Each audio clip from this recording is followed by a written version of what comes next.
We are your home theater and AV questions answered. This is AVRant. Want your home theater or AV question answered by Tom and Rob? Send it to question@avrant.com. Welcome to another edition of AVRant. I'm Tom Andrew, and I'm here with Rob H. This is AVRant. It's your home theater and AV questions answered. I watched very, very little this week, so I'll just say that the third season of The Orville, titled The Orville New Horizons, that's been on Disney Plus in Canada, and I'm pretty sure it's on Hulu in the States. So yeah, a really, really good season. I've talked about it before, mentioned that I very much enjoyed it. The actual finale was like a little bit lower key than the rest of the series, so it was more like a denouement. It was more like that's what they did with the actual finale. So what was kind of interesting about this whole season of the show is being that it switched to streaming only and was not on broadcast TV, they just let the run times fly. So yeah. They were a couple of them were like a solid hour and a half. They were a 90-minute movie. That's what they were. So yeah, definite big thumbs up to it. If you haven't watched The Orville, if you were like a Star Trek fan who was like grumble, I'm not going to watch something that, I mean, it does blatantly rip off Star Trek: The Next Generation. That's it's what. Not even trying not to. No, I mean, it was always supposed to be. It was always supposed to be kind of a parody. Yeah. That they were like, wait a second, there's nothing to parody anymore because there's no really good Star Trek out there. So maybe we should just do Star Trek and stop telling all the juvenile middle school exactly what jokes. They've done. Yeah, it just is Star Trek: The Next Generation. There are characters that are very much analogs for Star Trek: The Next Generation characters, but if that kind of got you angry at first, I urge you, give it a chance. Sort of get your way through the first season because it's worth watching all the seasons. They do lots of callbacks. They bring back characters from previous seasons, so it's worth watching it. Realize that it gets better and better and gets more and more like The Next Generation with every passing episode.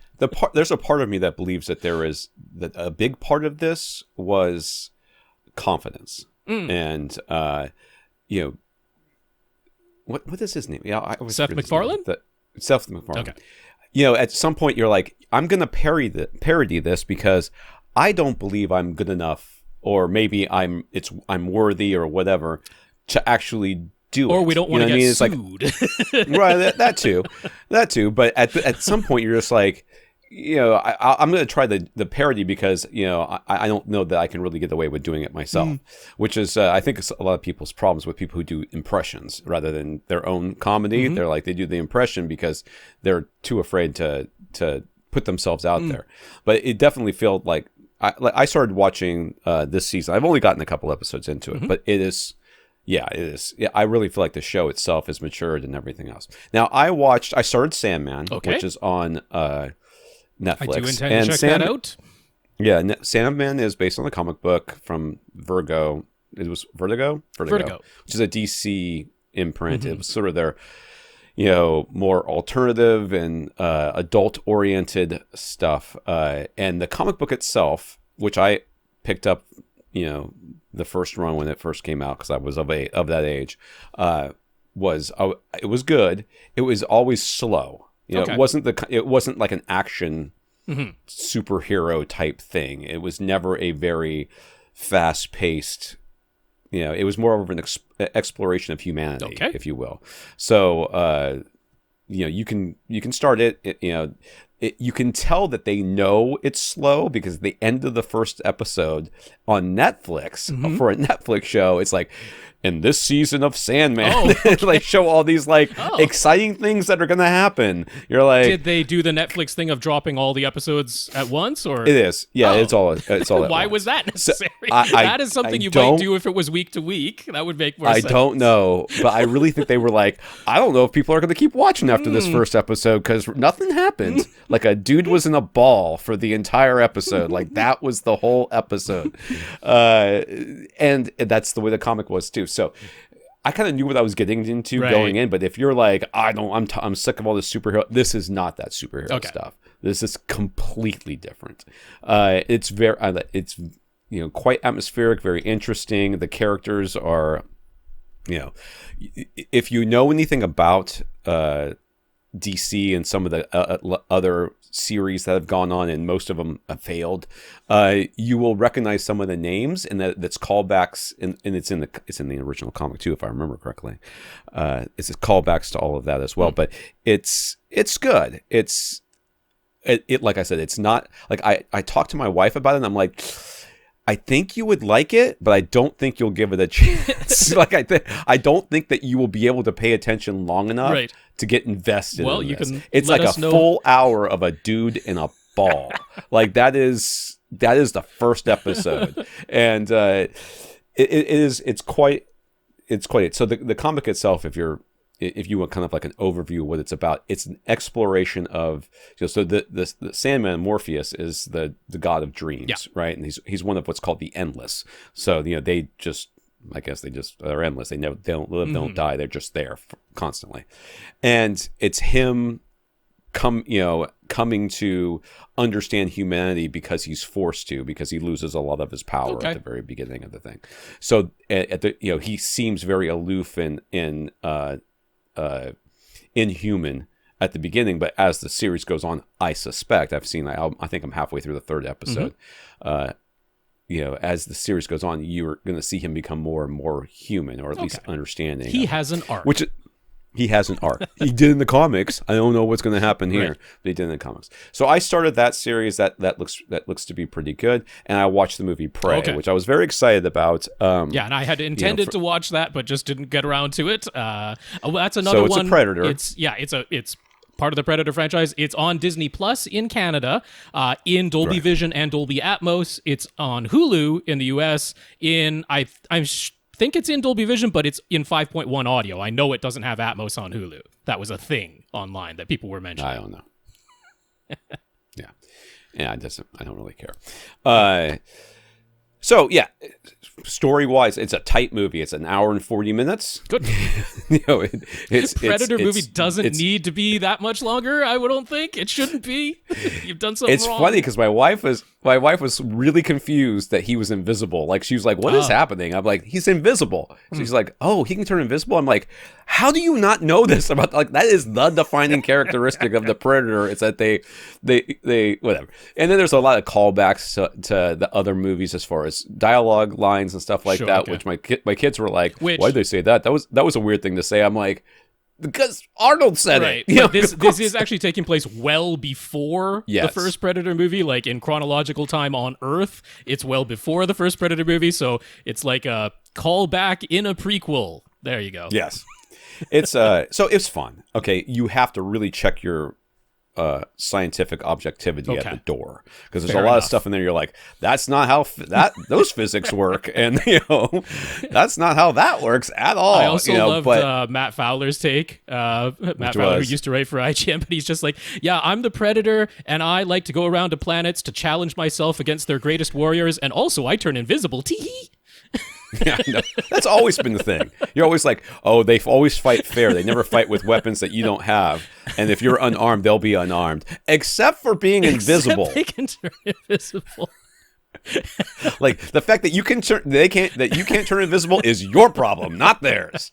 But if you have a stick, and only a stick, they'll only use their stick, which of course is made from unobtainium. But this was interesting. I thought the character design, the CGI was. It wasn't a huge budget, as far as I'm aware. So. And it shows, but it's fun. And overall, I was okay with it. There's a little moment at the end where I felt like somebody at the studio went, "Are you sure people are really going to get that the theme here?" And I'm like, "Yeah, people got it." And they're like, "Nah, they didn't get it." No, make it really on the nose. Like, we need a beat where it's clear what the theme was here. They didn't just have a narrator come in and say it to you. They stopped short of that. No, there was just sort of this moment where the main character looks at another character, and then the other character is like, I don't want to spoil it. Okay. It's not much to be spoiled. I don't want people to get whatever. But I was like, I just kind of groaned just like a little bit inside. But nobody else in the room noticed it, or really cared. But I was like, ugh. Lots of people seem to be praising the lead actor, Amber Midthunder. She's great. So that's she was in Legion. Phenomenal. That's the only thing I know her from was Legion.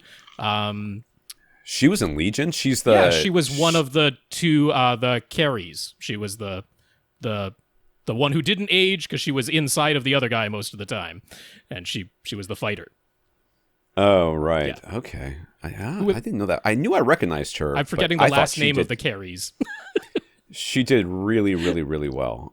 I believed everything about her. Great. Like there was no point where I was like, because you look at Scarlett Johansson and you're like, okay, she looks athletic and stuff and can do, but some of these things you're like, I mean, come on, you just fell off a motorcycle going 60 miles an hour. You rolled and you started running. Shut up. You didn't do that. You went to the hospital directly afterwards.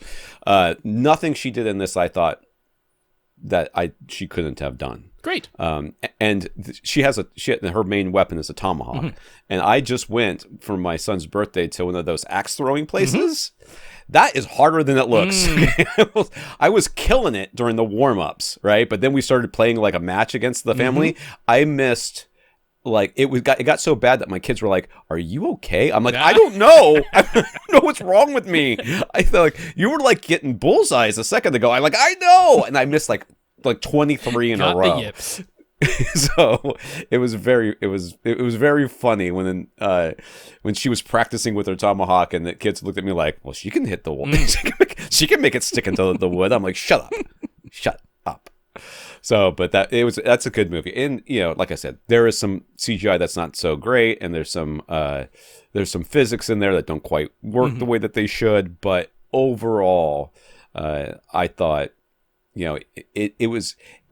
it felt sort of like one of those 80s, 90s action movies, but a lot better. You know what I mean? Okay. Where there's like, where they pass by something and it's like got a big spike out of it. You're like, well, somebody's getting impaled on that for sure. Sure enough, later on, somebody got impaled on it. So well done. Yeah. All right. This is AVRant, the podcast that answers your home theater and AV questions. To get your questions answered, all you have to do is ask us by emailing us at question@avrant.com. Go to our website where you can find all of our episodes, including Flickr albums that you can follow along the pictures of what we are talking about, if there are pictures.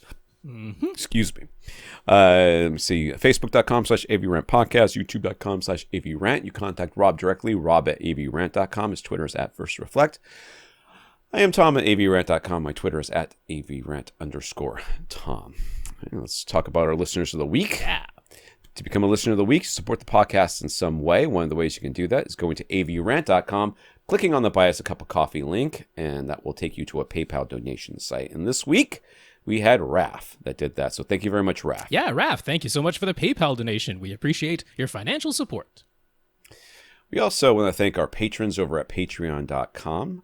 Patreon is a service where you can sign up to become a monthly supporter of our podcast every month.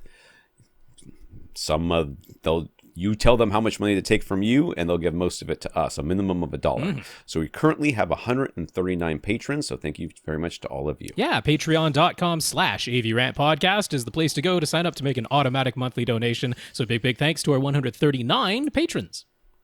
I have not had enough coffee, and I have so much liquid over here, and I'm already running out. It is so. It's actually cooler today than it's been. It is cooler than it has been, but I did not drink enough water while I was cycling. And then the end of I dropped the chain, so I had to pull over, and then I had to fix the chain and then catch up to everybody. And then there was a sprint section, and I was headwind the entire way home. So I came home just absolutely drenched and dying of thirst. So Tom may be taking a break when he thinks Rob's going to drone on. So if you can't support us financially, do something to support us. If you do, let us know what it is, and we will mention you here. So Mario, we want to give a shout out to. He gave Rob a heads up on Twitter when Best Buy ran a flash sale on the Sonance Mag 6 in-ceiling speakers that we recommend all the time. It only lasted a few hours, but they were down to $99 a pair, which is that's a good deal. How much per? I don't know, something like that. A few of Rob's Twitter followers saw his retweet in time and snagged a few pairs. I was going to retweet it, but I don't use Twitter. Yeah. So thank you very much, Mario. Yes, thank you, Mario. That was helpful for those people for sure. And for those of you that weren't around last week to listen to this podcast for whatever reason, Seth, He works at Audio Advice in North Carolina, and they're hosting a big audio show in Raleigh from August 19th to 21st. They are willing to provide some free tickets to some AVRant listeners, as well as $5 off promo codes for the 3-day passes to any AVRant listener who wants them. Congrats to Travis for being the first to get some of the free passes. So good job, Travis. Mm-hmm. So if you're able to travel to Raleigh, North Carolina for the August 19th to 21st weekend and you'd like to attend or just live there, please send an email to questionavrant.com. We'll forward all requests to Seth, first listeners to ask and get the full free tickets. They have a total of 6 to give away, and I'm not sure how many Travis took. You probably took more than one, I guess. I don't think it was all 6. I'm pretty sure it wasn't all 6. Yes. And everyone can use our $5 off promo code. It's AVRant22 at the link to register to attend. So when you go to attend, register at live.audioadvice.com, attend/register, put in AVRant22 and you'll get $5 off. That's right. There you go. Perfect. Thank you so much, Seth. Hope more people can attend. That'll be really nice. Check out a whole bunch of audio brands that we recommend all the time. You can listen to them live in person and see some of the projectors. Yeah. That's right. Julian and Dave sent some photos to me with permission to use them on AV Gadgets. I have not downloaded them yet, but it's on my to-do list. They have been sent. So. Thank you, Julian. Thank you, Dane. And we got some notes of gratitude from keeping the podcast going during our ongoing pandemic from Matt Ryan Ilango, who got himself a 55-inch LG C1 OLED on clearance for his bedroom. It was tempting to pick up the 65-inch for the family room as well, but the room's still being renovated, so by the time it's done, maybe the C2 will be in order instead. Mm-hmm. It'll happen. We got a thanks from Julian and Mark, who tried to help Rob look at everything everywhere all at once in a different way. Oh, that must have gone over well. It was very, very cordial and very fine, and it's still not my favorite movie. But Matt, Ryan, Ilango, Julian, and Mark, thank you all very much for sending in those notes of gratitude to us. The notes of encouragement are very much appreciated, and a big, big thank you to everybody who continues to listen and send in your questions. I just want to say the first piece of news right here. Mm-hmm. I don't know how I feel about most of what's going on over there yet, but I do know none of us can possibly know all the intricacies of why some decisions are being made over there, but I can understand some people's frustration. Sure. So let's talk about all the messy changes taking place over at Warner Brothers, Discovery, and HBO Max. After the merger was finalized in April, David Zaslav from Discovery took over as CEO with a clearly different vision of how to run the company. Broadly speaking, Warner Brothers Discovery is placing less emphasis on the importance of their streaming service in favor of focusing on big-budget theatrical releases and unscripted reality shows. Warner Brothers' former CEO, Jason Kilar, focused on a project internally referred to as Project Popcorn. It was all about streaming and HBO Max as a central focus of the entire company. It enraged the theater industry when they released movies day and date during the pandemic. It saw large, but not as large as theatrical release budgets given to HBO Max exclusive movies and series, and established a uniform 45-day theatrical window as a pandemic restriction eased. Warner Brothers Discovery and David Zaslav are doing away with Zaslav. I thought it was, Yep. Okay, are doing away with all of that. No more uniform 45-day theatrical window. Instead, each movie will be evaluated on a case-by-case basis as to when and if it will come to HBO Max. Yeah. Speaking of HBO Max, it will merge with Discovery Plus in 2023. No official name has been announced yet. Expect a plus to be in there somewhere just to piss me off. Warner Discovery Plus or something. Yep, there's going to be a plus in it. HBO Max exclusives are essentially done for. Some existing series will continue, but moving forward, there won't be any more $70 million plus budgets. Shockingly, some movies that were already on HBO Max were removed without warning. Moonshot, Superintelligence, The Witches, Lockdown, Charm City Kings, and An American Pickle. I've never heard of a single one of these. Were all HBO Max exclusives that now have disappeared from the service. The only way to view them is via third-party rental or purchase. Movies that were already in post-production, essentially fully paid for, were suddenly scrapped completely, and this is what pissed a lot of people off. Batgirl, Scoob, Holiday Hunt, and the upcoming House Party remake will never be available anywhere. You better believe that somebody's going to go into that company, get hired, find them, and Well, then absolutely pirate that crap. Yeah. That I is, mean, they're not they're completed. not gone forever. They're not completed. All the effects are not finished yet, and they won't be. So, yeah, it'd be an incomplete movie if it were leaked.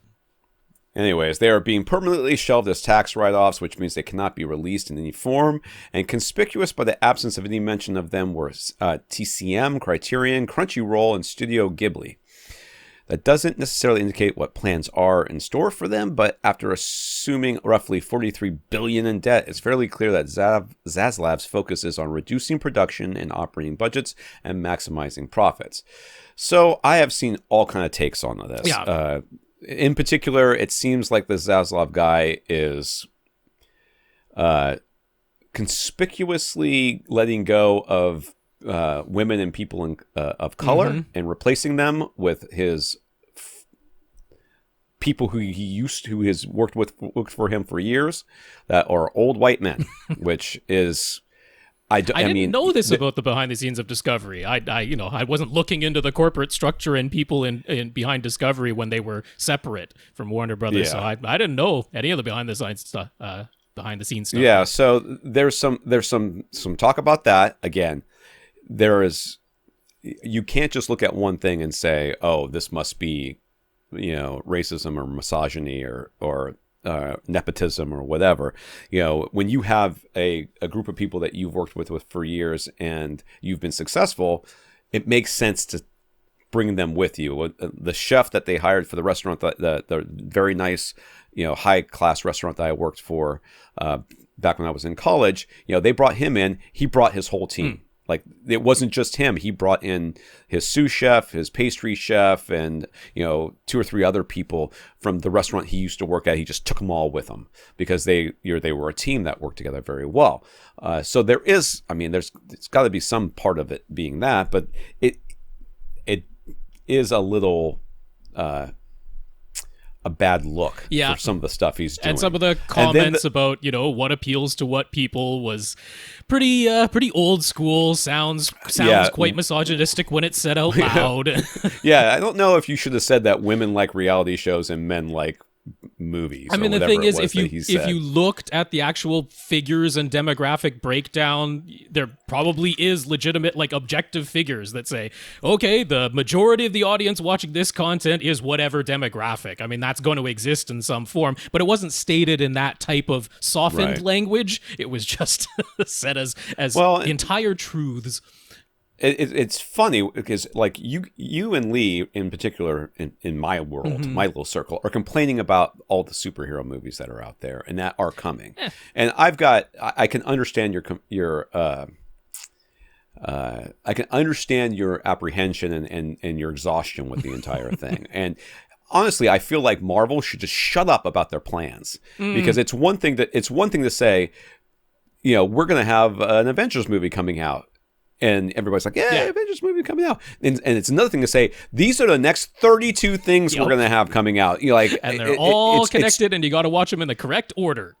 It's too much. Yeah. It's too much. But if you just give it one step at a time, here's the next thing that's coming out. Here's the next thing that's coming out. It's one step at a time. What do you say? How do you eat an elephant one bite at a time? If you look at the elephant, it looks too big to eat, but you can get there. So we look at things like, like Batgirl getting canceled and some of these other movies, that were completed. Or very close to it, yes. Oh, very close to it. When I heard that, I was like, they must have sucked. They must have been really, really bad. But, I mean, that never stopped them from putting out Batman v Superman, Dawn of Justice, which was an absolute dumpster fire.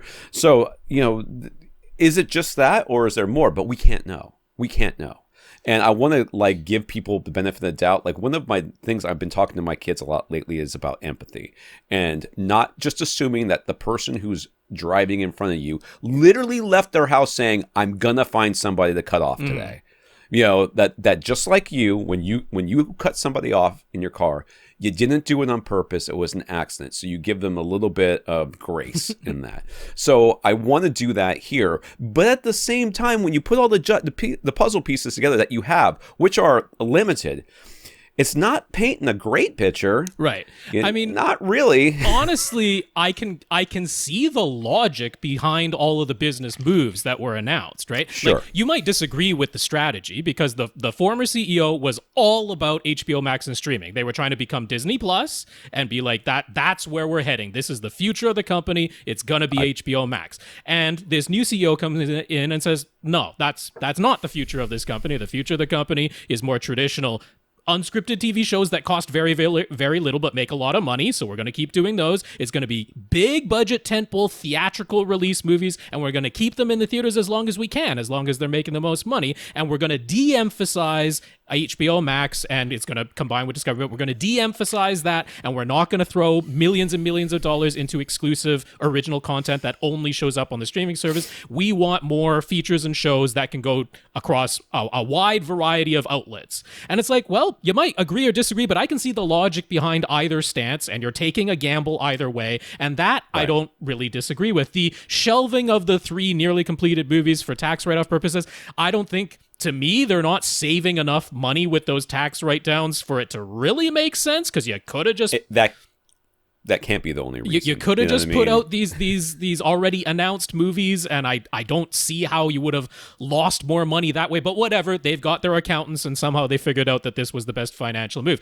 Where they can clearly be thrown criticism is how it was all announced. Now, again, I can almost see the logic a bit, because they're just like, you know what, we're going to rip the Band-Aid off. We're just gonna say it all. We're going to say it all at once really fast. People are going to be mad for a while, but then they'll move on. And I can kind of see that approach. On the other hand, they could have been a little bit nicer to the people who have already put in time and money and a lot of effort into things, and they could have given them a heads up that the movie they were working on that day was now being shut down. There could have been a little bit of, human kindness involved in that. I don't think that was, asking too much. So people have said, hey, if you are a creative person, why would you go to Warner Brothers Discovery first now? Why would they be the place you want to go to pitch your movie? Chris Nolan has already left. He was unhappy with the previous regime. I don't see him being super happy about the new regime, but who knows? Maybe they'll talk business and he'll say, this is exactly what I want, because you're going to keep my movies in the theaters for longer than the old regime was going to. So,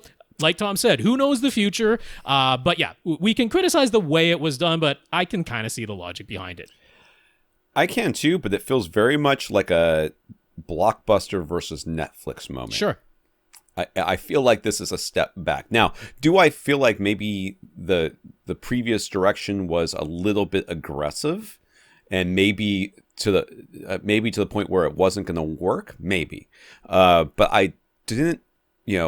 There is, like, if you have HBO Max right now, you better really think about what your next service is going to be, because you're probably going to want to get rid of it. The criticism of throwing everything behind streaming as your company's future is the only way to higher profits is more subscribers and raising the prices on the subscription. That's kind of it. Like, where else do you add on to that other than we start saying, okay, you can get this movie 45 days early by paying the price. So, that was the Disney Plus, whatever it was, premium or whatever it was when movies were in theater. But it's like, I do see how someone would look at that and go, you've kind of narrowed the number of avenues for adding revenue streams. You've kind of limited yourself, and I can see that as a criticism. So, like I say, I can kind of see both sides.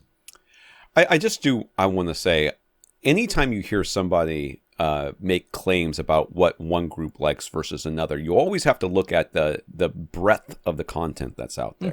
Mm-hmm. When you look at the movies that are being made right now, and in fact, just made, period, they cater to a demographic, and to say that women don't like movies as much as men do, is it the fault is that women don't like movies, or is the fault that you ain't making movies that women like? And I don't blame them. That's a pretty classic thing. It's a chicken and egg thing, but it's definitely not a conundrum, because there's a clear cause and effect here that everybody can understand.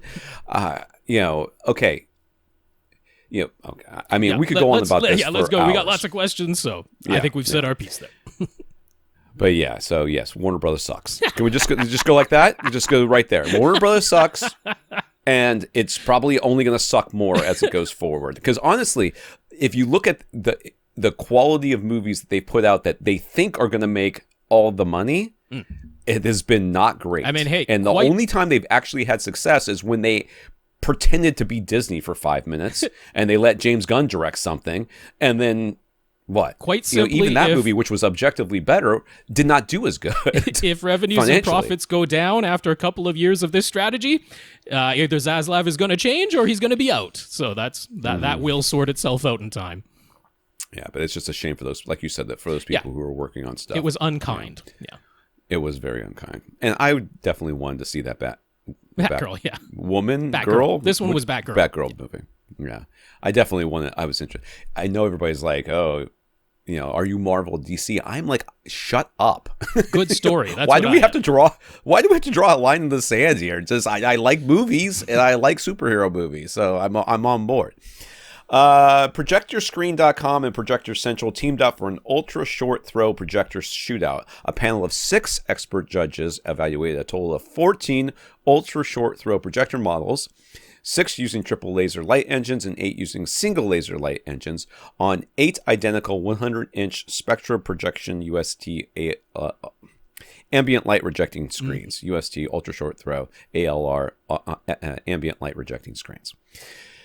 Various aspects of SDR, standard definition, and HDR, standard dynamic range and high dynamic range, or SDR and HDR performance in both dark and well-lit environments were scored and weighed to give the final rankings, and there were some surprising results. For the triple laser models, the least expensive model at just $3,000 came out on top.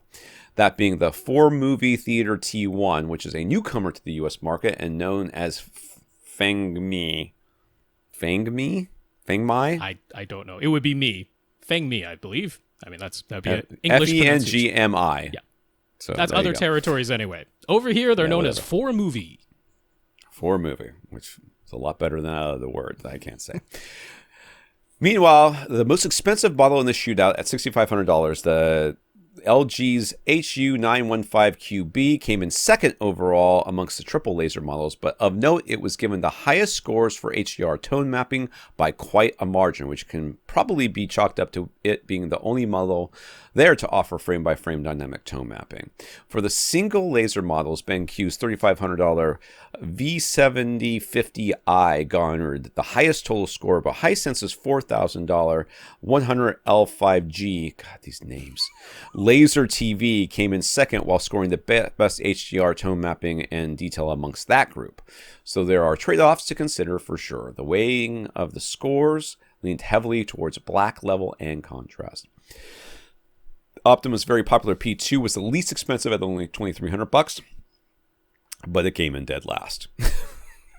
Sorry, Optoma. Yeah, I was a little surprised, honestly, because that is it might be the most popular ultra short throw model. So, in this scoring, now this was weighted scoring, so it wasn't as though they took each thing individually, but these were fully professionally calibrated, compared against each other. They had another display there. It was, I believe, a JVC NZ8 that they had as reference for something that wasn't an ultra short throw. So, yeah, they did it pretty well. It was a good comparison.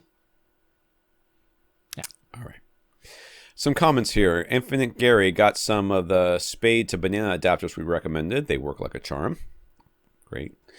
Good for you. Ryan heard our $2,000 or less projector recommendations and promptly returned his Optoma. It's a bad day for Optoma. UHD 55. He found refurbished deals from Epson on the Epson 4010 that we mentioned, as well as the 5050 UB and the older 6040 UB. The 5050 UB was up at $2,400. It's the newest model of the group, and the 4K 60 support might be kind of nice, but at $1,800, the refurbished 6040 UB was the winner. You can live with watching Ang Lee's 2 high frame rate movies at 4K 30 instead of 4K 60. He'll survive. Somehow he'll survive. Yeah. And on a funny side note, he did find some people on AVS forums suggesting for real to wear sunglasses all the time to improve the black levels of lower cost projectors. He decided not to do that. Mm-hmm. Yes. I just take that pregnant pause for me saying all the curse words that I want to say. In this instance, the $100 price difference in his case of going from the Optoma UHD 55 to the Epson 6040 UB, the 6040 UB, wow. that is It's an older projector at this point. It was a It's an refurbished order one. of magnitude better. Yeah, it was like $4,000 originally when it came out, but that's going to be a jump, sir. That will be very, very nice. That's a noticeable increase in quality. I don't think you're going to miss the 4K 60 thing. Yeah, you'll be all right. You'll be fine. Dan, after Dan's success last week in moving his rear subwoofer 4 feet and finding out that it was enough to smooth out the worst of his deep bass humps and dips, he brought his girlfriend into the theater and played her some bass sweeps. She's a science teacher, so she was genuinely interested in the demonstration. That's right. Talk science to me, baby. That's right.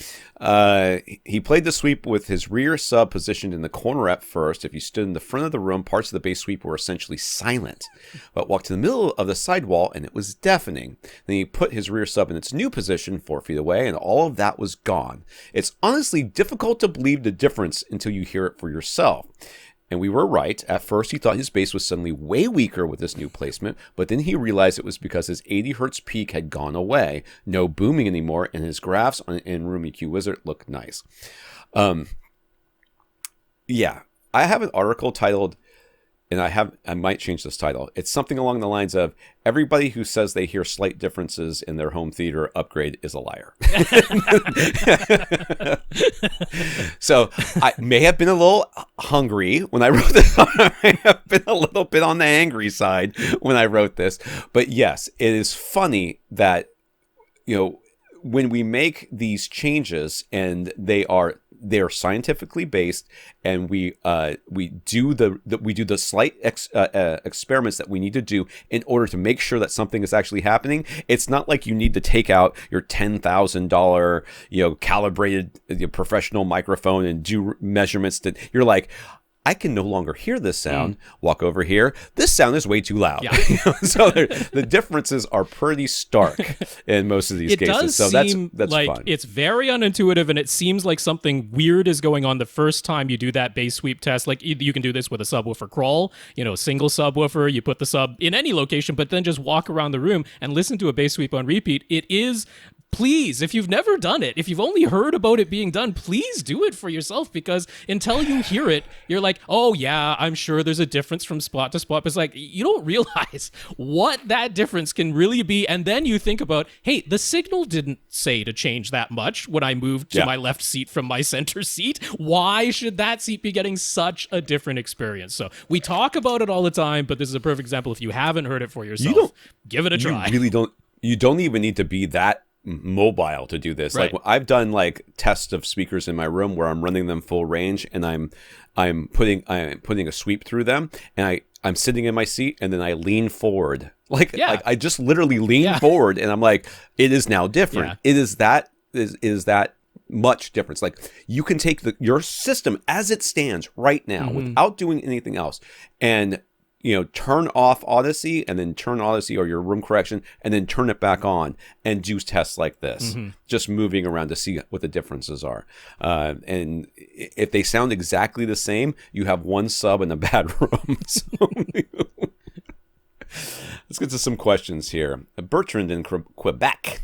I like saying Quebec. I don't always say it right, but I like saying it. It's finally time to make his DIY super chunk corner bass traps. One of the things that Bertrand likes most about his setup is that he purposefully chose to go with everything on stand so that nothing is physically attached to his soundproofed walls. He wanted to keep his corner bass traps freestanding as well, so he found some plans online that are straightforward, but they basically construct triangular modules with some plywood tops and bottoms so that you can easily move them around and stack them to the height that you need in your corners. But this is my same problem, dude. It's my same problem. But this room is 86 inches tall, and the plans he found show how to make 23 3/4 inch tall modules, so they'll stack pretty perfectly in a standard 8-foot tall room. I've never had a standard 8-foot tall room. It's always a little shorter than that. Being DIY, though, he could modify the plans easily enough to make each module 3 inches taller or 3 inches shorter. If he leaves with the plans as is, he'd have a 15-inch gap at the top. If he makes each module taller, he'd have a 6-inch gap. If he makes each module shorter but uses 4 of them instead of 3, he could have just a 3-inch gap, which is best. Why do you have to go in... I don't understand why he has to go in 3-inch increments. Because that's the thickness of the insulation that he's using. Oh, it's like add another. I would just shave it down. Really, I mean, it doesn't matter. I mean, I have a take on this, which is that more insulation is better in all directions. So I wouldn't err on the side of shortening the thing. For bass traps, I want them as thick in every direction as you can reasonably make them. So in this instance, if it's easy enough for you to make each of these modules 3 inches taller, you're adding another bat of insulation to the height of it, and then you're just adjusting the frame that's going inside. I would do that. The 6-inch air gap, I'm not worried about. You're going to have a 6-inch gap at the top or something like that. I'm not worried about that. It's not worth making another custom panel or like modifying it further. I would be fine with that, and I would err on the side of making each module a bit bigger. Certainly I wouldn't make it smaller. So that's my take. Make it smaller. Yeah. You could always take and put little stands on the bottom so that there's a gap at the top and the bottom. I could be really neurotic about it. He says, should he push each triangular module as far into the corner as possible, or should he leave a gap between the walls and the bass traps? In most cases, people just throw them straight into the corner as far as possible. I mean, you could leave that gap. It should help effectiveness slightly. I don't know that it's going to be a major difference. For a corner bass trap made out of triangles of insulation, we're not going to see a big difference. No. So, I mean, if it were me, I would shove it in the corner and call it good. Yeah, and given the very small size of your room, you might not have a whole lot of choice, to be honest. Yeah. So, they can tuck right into the corners. They're meant to do so, and it'll be fine if you do. So once all 4 corners are filled with these super chunks, what should he expect to actually hear as a difference? Nothing. You should hear nothing as a difference. So remember, the idea here is that these corner traps are going to do they're not solely going to absorb bass, right? Oh, no. But they're going to absorb anything that hits them. So they're going to deaden the room overall a bit. Will you notice that? I don't know. Maybe. Probably not. Might sound a little quieter in there. What I would expect is that, and again, I get this all the time from people on bicycles and everything else. Like, I get this new bike. When am I going to notice? I'm like, probably nothing, man. I mean, you might think you're faster, but I have a friend who just bought a new bike like this last weekend, and he's like a kid, like a child who just bought new tennis shoes and thinks he can run faster and jump higher. And I remember being that kid when I'm look, Mom, I can jump higher. And she's like, yeah, you can, Tommy, you're doing great. What I would expect is that there's going to be less bass energy bouncing around the room. So you're going to rerun your Audyssey or whatever room correction you have, and it's going to be able to do more. And just get everything a little bit flatter and more even. So and if you're not like Mr. I listen to sweeps just for fun, and that's unless you had a problem that was, you're like, every time this scene hits, I can notice that there's a bass hump in my room, or a bass suck out, which is even harder to notice because how do you notice something that's not there? Unless it's something like that, what's actually going to happen is you're just going to have more even bass across all your seats and including your main seat. Across all channels, too. That's sort of the big thing. Like where the big, thick corner bass traps do something that other room treatments and, to be honest, even proper dual or quad subwoofer setup can't always fix things is in that crossover region between your speakers and your subs. And where the corner bass traps, having these big, thick ones basically floor to ceiling in all 4 corners, makes the most difference is it more or less allows each individual speaker to play that little bit lower down into that crossover region with better uniformity across all of your seats. So do you notice that right away when you just play regular content? I mean, maybe in some things like a circling pan that happens to be a low frequency, that's a lot of caveats. Where you would notice it most outside of just measuring it is if you go to the trouble of playing individual sweeps. This is one speaker at a time. So one speaker plus your subwoofers active, basically full range sweep, or at least a sweep from sort of mid-range down into the bass.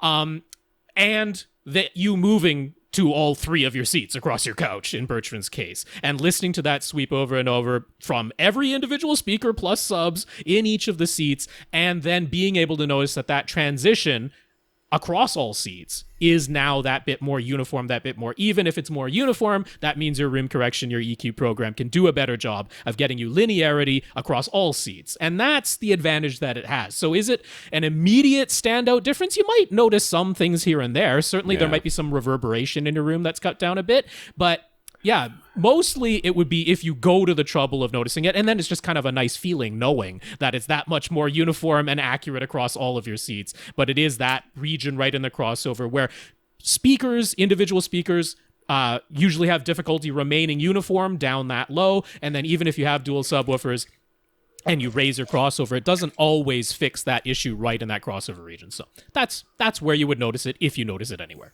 Right. It's this is one of those things where you're like, it isn't immediately obvious. Like we were talking about, was it Dan before? Well, it's like if his room had no treatments and then the first thing he did was add super chunks and nothing else, you would notice a pretty obvious difference then. Like even just walking into the room and talking to somebody, you would notice that big difference. But since he's already treated a substantial amount of his wall surfaces, he's not going to just have that basic reverberation in the room anymore. That's in the vocal range where it's really obvious. That's already been cut down in Bertrand's case. Now adding the bass traps is going to be for that specific crossover region. I think you may notice it. Yeah, like Rob said, you're going to notice it in something that you've watched a bunch and you are familiar with it, and it's going to sound a little bit different to you, and you're not going to. I think at first you're going to be like, there's something off or something different about this scene, and you're going to realize. Hugh Jackman hacking movie, was that Swordfish? Yes. There's that circling bullet scene in slow motion. That might be a decent test because there's some like percussive bass that goes on as it's circling and panning all around the speakers. That might be a good test scene for this.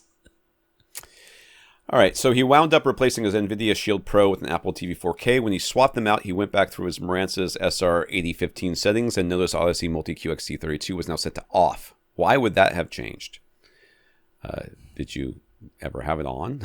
No, it shouldn't have changed. Yeah. I mean, that unplugging one thing and plugging something else in shouldn't have changed unless you...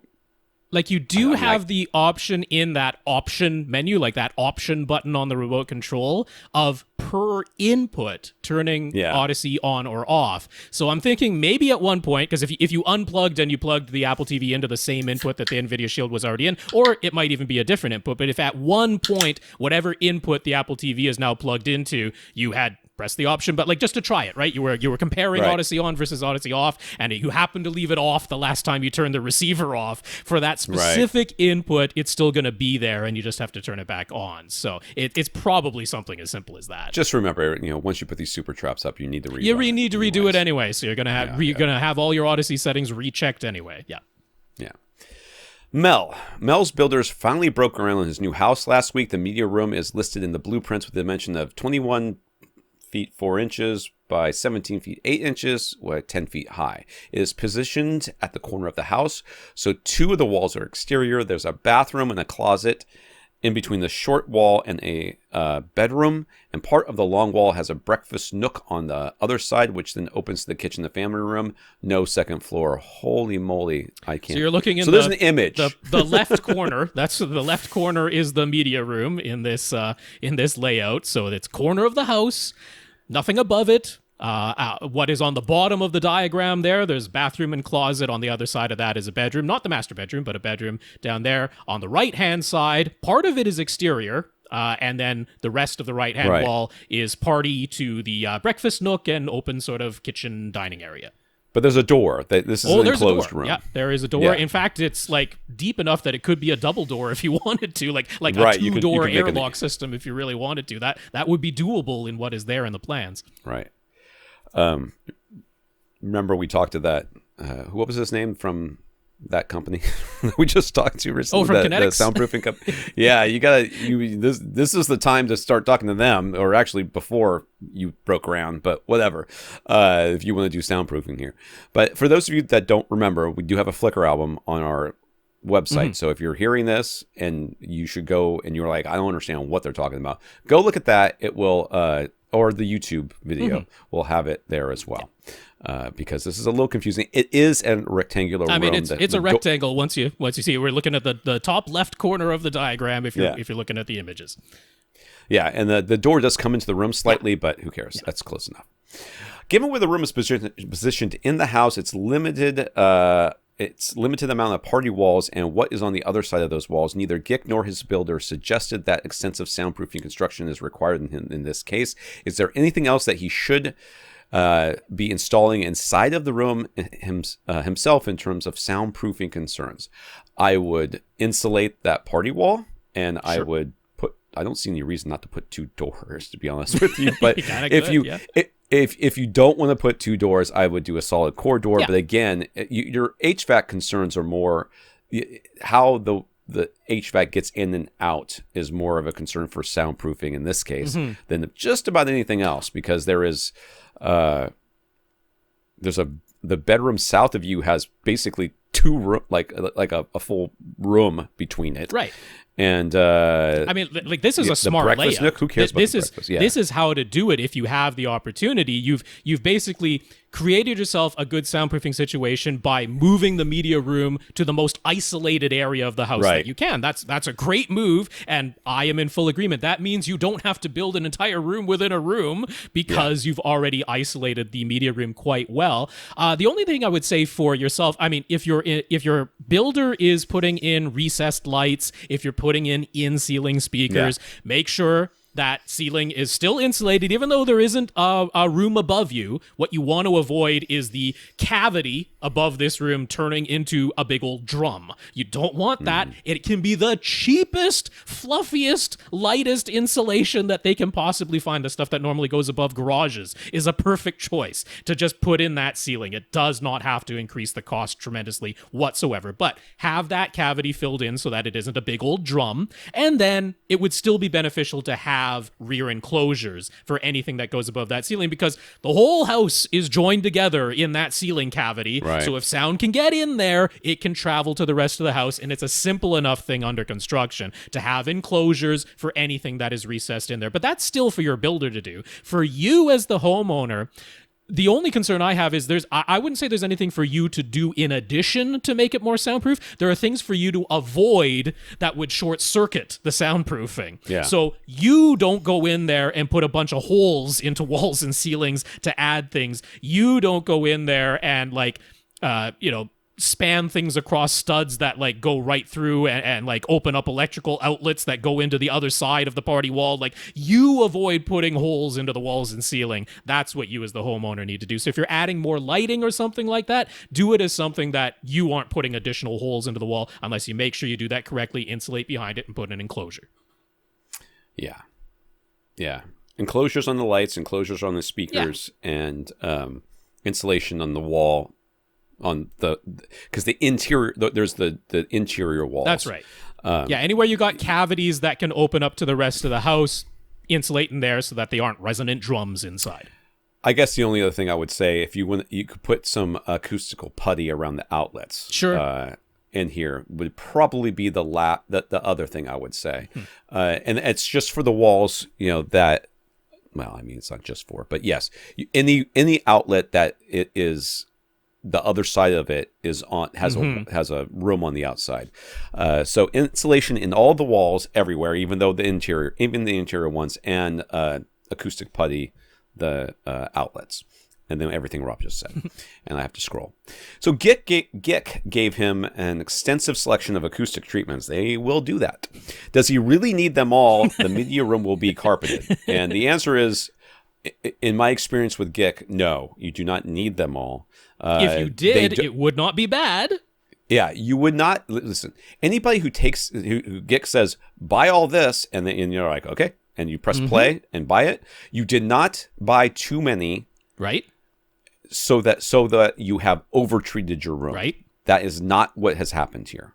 I can say that at some point you could have bought fewer and gotten like 90% of the performance that you're getting from that. So do you need them all? No. Do you need most of it? Absolutely yes. Right. You do. Yeah, I mean, the carpeting really only impacts high frequencies. And there's debate online because some people are saying, okay, because you've got carpeting and you've impacted the high frequencies, you actually want a little bit less full band absorption. Maybe you do combo panels in some places where if you had a hardwood floor, you would have done absorption only. That's a debate. We've gone through the whole Dolby calculations that allow for much more high frequency absorption than some people like and prefer. You're not obligated, but it's like within spec still as far as their studios go to have that roll off in the high frequencies. So I'm not super worried about that. But what I would say is, focus on whatever bass trapping get recommended to you, because you can't go wrong with bass trapping. Right. Like you just can't go wrong.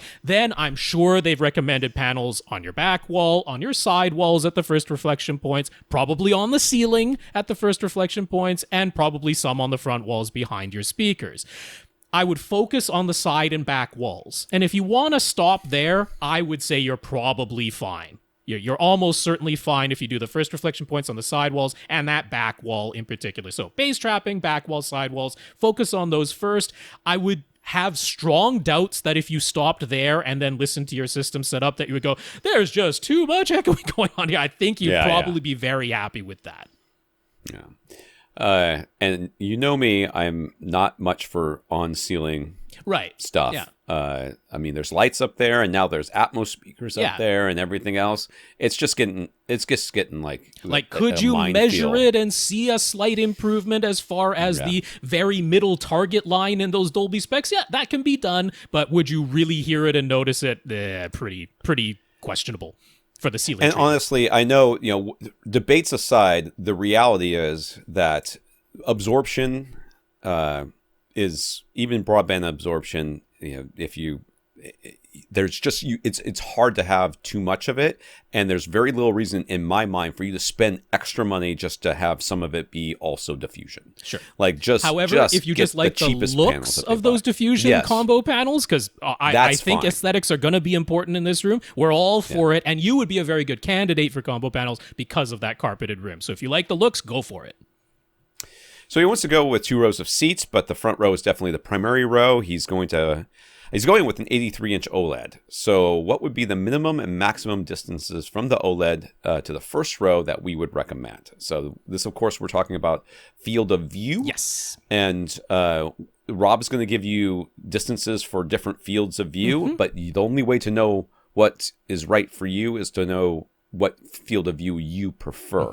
And how do you do that? Well, there's like 1,000 ways to do it, but one of the easier ways to do I like going to the movie theater. It's hard for me to recommend that, even though we're since we're still in the pandemic and people don't want to go, including me.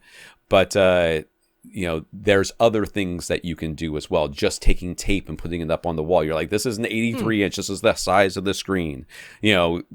Get up there and sit in front of it and see how much your eyes have to move to get to the different areas of the screen. But I do like the idea. I saw somebody say this online one time, where they get like a cheap pair of like glasses that are not sunglasses, just regular glasses, and they put them on, and they go to a movie theater and they sit where they like, and they're like, yeah, I like this, and they just black out right. on the then bring it back home. And they go home and they look through it.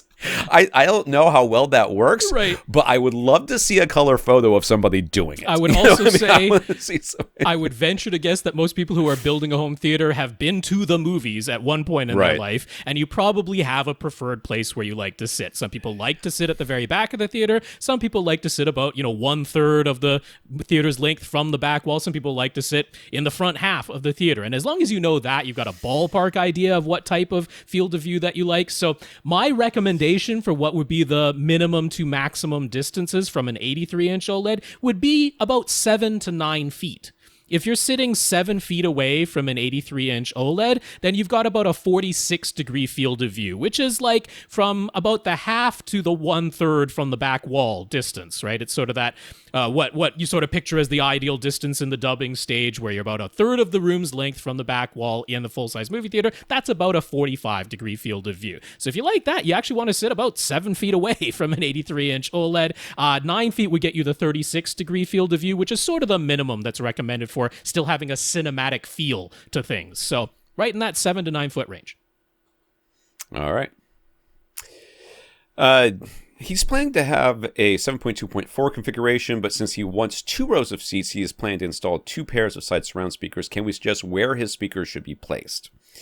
So figure out that seat first. That's great that you asked that first. That's what you got to do. Yeah. And, in my mind, I mean, the side surrounds, you're going to have 2 of them. Just put them like 90 degrees to your side and up and elevated slightly for both seats, for both rows of seats. Yeah, so you're talking about having 4 side surround speakers in total, yes. 2 pairs of side surround speakers, 1 pair for each row of seats that you're going to have. If you decide on you're going to sit 8 feet from that 83-inch OLED, you're going to split the difference and go right down the middle, then 1 pair of side surrounds. I would have them like 9 feet, like if your seat's at 8 feet, I would have the surround speakers for that row at 9 feet, just a little bit behind you and about a foot higher than where your head is when you're sitting down. So probably about 5 feet off the ground. And then the second set of surround speakers would be about a foot behind the second row of seats, which are probably going to be about 6.5 feet behind the first row. That's sort of the typical way that we set things up in a theater. That's what I would do for the surround speakers. Was he asking surround backs as well, or? Just the surrounds. Yeah, I mean, the surrounds, it depends on where your seats go. So once you figure out that seating distance that you like, about a foot back and about a foot up for each row of seats. Yeah. He wants to use this room for both home theater and dedicated 2-channel listening. What needs to be added? Nothing. We are not people who believe that 2-channel listening is somehow vastly different from home theater listening. We don't buy into that whatsoever. We think that if a system is very good for sound, it also happens to be very good for sound. And it doesn't really matter whether that sound is music or a movie. We've noticed that a lot of movies have music in them. That seems to be pretty common. So as long as you've got good performance, which there's no reason that you can't in here. You can just use 2 speakers at a time. A lot of movies are only using 2 speakers much of the time. And as long as you get that going right, it's going to be good for both instances. Yeah. So the thing is, please, for the love of God, don't fall into the trap of, if I'm listening to to stereo, I can only have 2 speakers playing at that time. Right. You're going to have your subwoofers active for that 2-channel listening. Yes. Yeah. We've talked about it 1,000 times. A quick recap: the subwoofers are placed where they need to be for bass in your room to be good. Yes. And the speakers are placed for where imaging in your space needs to be, where they need to be for good imaging. Yes. So that's what they do. They give you the sound and they give you the imaging. The bass comes from the subwoofers. It doesn't make any difference that they are co-located with the speakers because it's omnidirectional. And I've written articles about all of this on AV Gadgets. So they are a unit. They go together. So you want to put it in your receiver into stereo mode. Mm-hmm. You want to make sure that the bass management is still active and your room correction is still active. And then that's it. So avoid the pure mode, avoid the direct mode, go to that stereo listening mode. Your subwoofers are still active. Your room correction is still active. That means when the signal said, hey, play this sound at this volume level at this time, it's going to do that whether it's movies or music, and you're in good stead either way. Don't buy tower speakers. You don't need them for this room. Don't run them full range. That's not where the bass is supposed to come from, and your speakers are not. I don't care. Your speakers are not full range. I cannot stress that enough. Your speakers and everyone who's listening are not full range. People are like, oh no, they go down to 32. That's not full range. It's not. Mike asks, what is the minimum distance we should have from the side and back speakers to the nearest seat? 3 feet. Enough for them to resolve and not be so close that they are basically infinitely louder than the speaker on the other side. So, ideally, you'd have 3 feet. Yeah. If you got a little bit less, don't worry. It's not the end of the world. That's why we put our surround speakers not exactly at 90 degrees at ear level, as are shown in the Dolby diagrams. We put them about a foot back and about a foot up, which is well within Dolby's guidelines, and that's why we do it in case you are a little bit closer. He asks, is there any reason not to wire 4 overhead Atmos speakers into just 2 sets of speaker binding posts so that you can save a pair of channels on the AV? What? On the AV? Is there any reason not to wire 4 overhead speakers into just 2 sets of speaker binding posts so that you can save a pair of channels on the AV? Well, yeah, because you've now turned those. I mean, I assume you're doing 2 on the right together and 2 on the left together, which would give you, aside from you're wiring them in parallel, which is problematic. Aside from that, you no longer have, the steering from the front to the back. You're just getting middle. Yes, you've just created mono out of 2 speakers on the left side and mono out of 2 speakers on the right side. And yeah, you've done away with all of your front to back panning that you could have by having 4 independent overhead speakers. Now, if you have an AV receiver that only has 7 channels, so it can only process 2 overhead channels, and then you're just saying, I'm getting ahead of the game and I'm installing 4 overhead speakers, I have plans to get a 9 or 11 channel receiver in the future, but I don't have it today, so can I just wire the 2 speakers, overhead speakers on the left together and the 2 overhead speakers on the right together? You can. That's going to be fine, but we're going to wire them in series if this is what we're doing. If you already have a 9 or 11 channel receiver, though, we're not going to suggest wiring 2 speakers on the left together and 2 speakers on the right together, because then you've done away with your front to back panning. We're going to wire all 4. Yeah. I don't know. It's a very, very strange question. Wouldn't it be easier to run 2 pairs of speaker wire from each? He's kind of. I mean, he's thinking this. He's thinking this through. That's why he's asking. Okay. Yeah. So wouldn't it be easier to run 2 pairs of speaker wire from each binding post to the 2 speakers it is powering? Black binding post to the receivers to both black speaker inputs. Red binding post to both red inputs. That would be parallel wiring instead of series wiring, correct? Correct. It would be parallel wiring if you did it that way. That's right. But what you're basically doing, these are... I guess this is on the same speaker now? We're talking about on the same speaker? Well, this would be, the overhead left binding post of the receiver. You got 2 pairs of speaker wire coming out, and they're going to 2 speakers on the left-hand side. So that's parallel wiring. That would have the impedance. So whatever the impedance is of your speakers, that would have it. If it's 8 ohm speaker, which most speakers are, it would now be a 4 ohm speaker, which is much harder.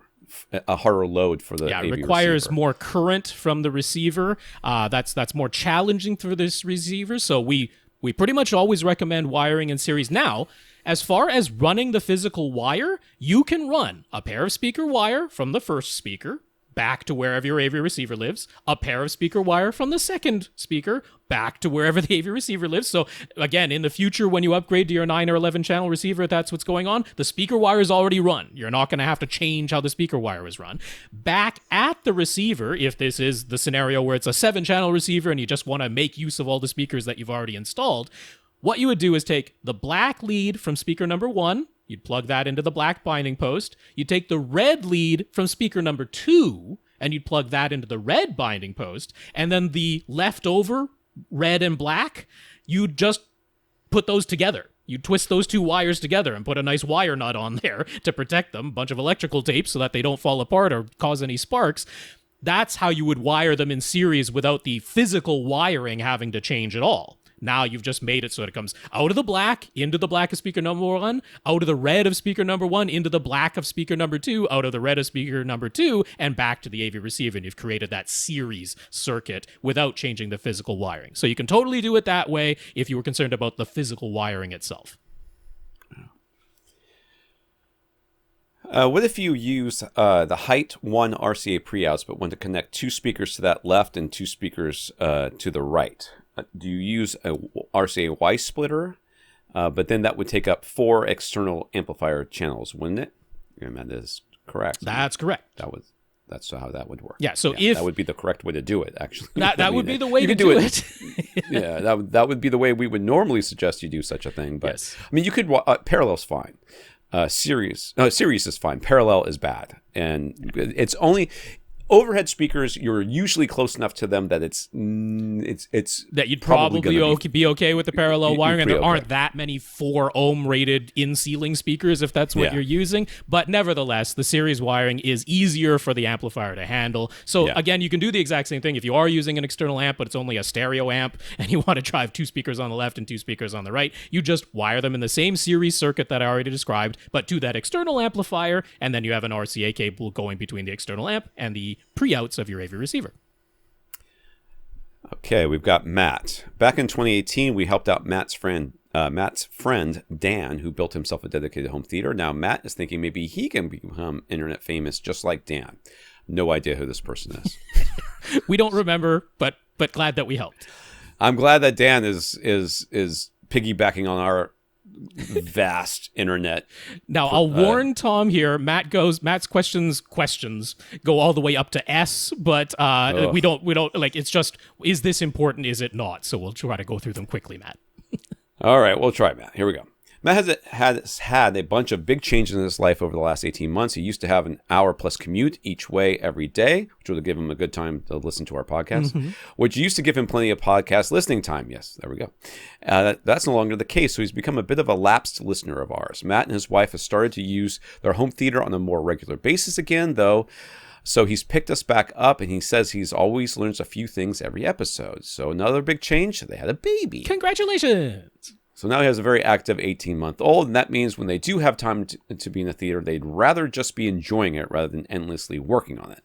That said, he has a whole laundry list of ideas for improvements he'd like to make, so we'd like our help to prioritize both in terms of money and time, especially room treatments. Which was the last thing on his list, but there you go, spoiler alert. Spoiler alert, I'm going to say room treatments, do it first. Don't do anything until you do the room treatments. He's thinking about painting, so maybe that comes first. Maybe you can do. I didn't. I did room treatments first. That took him back down. So now I'm like not painting because I don't want to take all the room treatments off the walls. So the home theater setup is in the basement, taking up the right side half of the room. So it's wide open on the left with a row of 3 theater recliners pushed up against the right wall. There's a support pole pushed against the left side of the seats, and there's an opening at the back to the rest of the basement. So it's a big space. He's got tower speakers. Yep. Looks like a 5.2 point. 5.2.2. Yeah, it's 5.2.2 Atmos. I don't see that. I'm sure there's another one behind the couch in the rear corner. You can't just see it in the photos. Yeah. Much of the gear he's using now, he bought from Dan when Dan upgraded his theater. On his own, Matt bought a JVC X590R projector that came with a 100-inch Illusion Vision tab tension motorized screen that he has flush against the front wall. No. There's other things coming up. Keep reading. There's something more. Okay. Specs-wise, the JVC X590R was part of the final model year that used 1080p panels with eShift 5 to show 4K with HDR. It has HDMI 2.0. But Matt decided to use the 104-inch Illusion Vision fixed frame screen that Dan sold him, so the 100-inch motorized screen is on hand but not being used. Matt also has a 65-inch LG C7 OLED that he has set up separately just over to the left of his projection screen. He uses OLED primarily for gaming on his Xbox Series X and PS5. On the audio side of things, he's got an Anthem MRX720 AV receiver, which has 7 amps built in, processing for 11 channels. Outlaw model 7125, 7125, whatever. 7125 is the way I think about it because it's a 7 by 125 watt amp. Yes. With RCA inputs only. Paradigm Prestige 85F towers, 55C center, and 25S adaptive dipole surrounds. He also has a pair of 75F towers on hand, unused at the moment. Period. One pair of SVS prime elevations mounted as front heights. Paradigm Studio Sub 12, which is a 12-inch sealed 1700 watt sub. SVS PB13 Ultra, and both subs have the SVS sound path isolation feet. So he's got a bunch of ideas in mind. He'd like us to basically rank them in terms of what is most worthwhile in time and money. I'm going to tell you a couple things I think off the top of my head, but I'm not going to say them in case they come up later. Just looking at the pictures, I can already see improvements that can be made. Sure. And room treatments is very high on that list. He'd already agreed to buy a used Paradigm Prestige 2000 SW subwoofer from a friend. That's a 15-inch sealed 2,000 watt RMS model with a -3 dB point at 19 hertz. Isn't Paradigm the one that does that weird DIN? They use the DIN, that's the -10, but this one has it listed as the -3, 19 hertz. Okay. He figured he'd keep the SVS PB13 Ultra and replace the Studio Sub 12. Do we agree with that plan? Yeah. Yep. I'm good with that. Yep, that's the way to go on in that particular case. Yep. He's been running the PB13 Ultra in sealed mode since the Studio Sub 12 is sealed, but would that still be the best approach when pairing it? That wasn't the best approach to begin with. There we go. When pairing it with the Prestige 2000 SW, we've said before it's okay to mix ported and sealed so long as they have similar output and extension, right? Yeah, I never have run that thing sealed just because your room's too big. I mean, I will admit that the response, at least according to SVS's own measurements, of the sealed mode output of the PB13 Ultra looks more similar to the same response, the little downward slope on the bottom of the Studio Sub 12. So I don't hate that he did that when it was paired with the Studio Sub 12. But with the new one that he's getting that can play essentially flat down to 20 hertz, set that PB13 Ultra in 20 hertz mode, all ports open, and let it fly. So both Paradigm subwoofers come with the PBK Perfect Bass Kit, so it would be actually better to keep both Paradigm subs and sell the PB13 Ultra. Nope. You are not going to use that Perfect Bass Kit, because if you did, it would be only EQing that one sub at that one time, and that makes no sense in a dual subwoofer setup. So you've already got an Anthem AV receiver, you're going to let it do the EQing on the subwoofers combined in mono. Yes. So SVS has that 13 Ultra to 4000 series amplifier upgrade kit. It seems kind of expensive, but would it be worth getting? Nope. I don't think so. Not in this case. We don't actually know the real size of his room. No, not fully. Not fully. But I would guess I would not. Let's put it this way. If you're really talking about, I want to do the biggest bang for the buck for the least bucks. Yeah.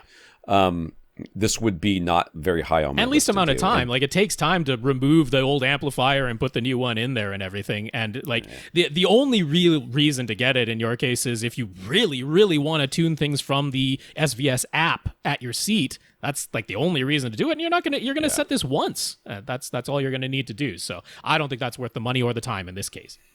Yeah. He says, will it be worthwhile to keep a lookout for another Paradigm 2000 SW subwoofer and snap it up if he finds one? No. I keep a lookout for another SVS. Sure. I mean, purely if you wanted the aesthetics to match, but one of them is behind your couches and you never look at it anyways. So I am not worried about having the two subwoofers be identical in this case at all.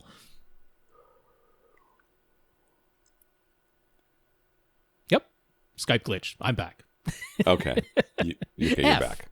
Yep. So he found someone on Canuck Audio Mart selling the Anthem MRX740.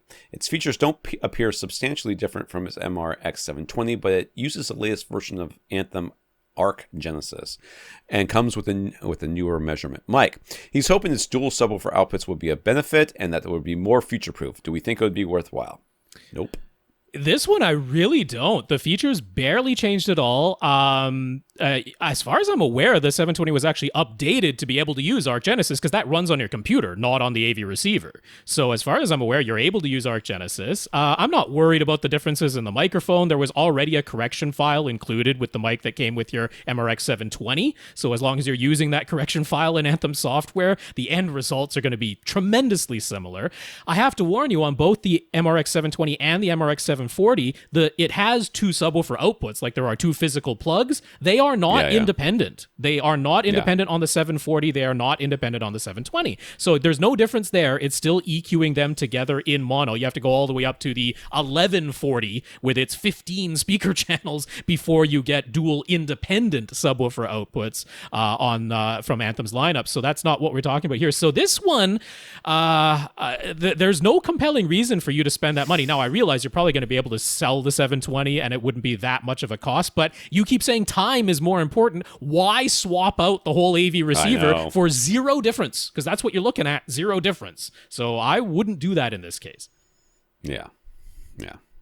I see no benefit. Yeah, they do say that the MRX 740 will eventually get an optional HDMI 2.1 board upgrade, but with the projector you have, you don't need HDMI 2.1 on the AV receiver. If you end up running the OLED through it, you've got a C7, so you don't need the HDMI. C7. Yeah, that can do HDMI 2.1, but you can plug your systems directly into it and use eARC to get the audio back to the AV receiver. So, yeah, no. And then complain about eARC for the rest of your life. You don't need to do this AV receiver upgrade. He asked, would it be worth getting an UMic 1 and the mini DSP, whatever. 2x4 HD. Particularly given that his room and positioning make things a bit more challenging.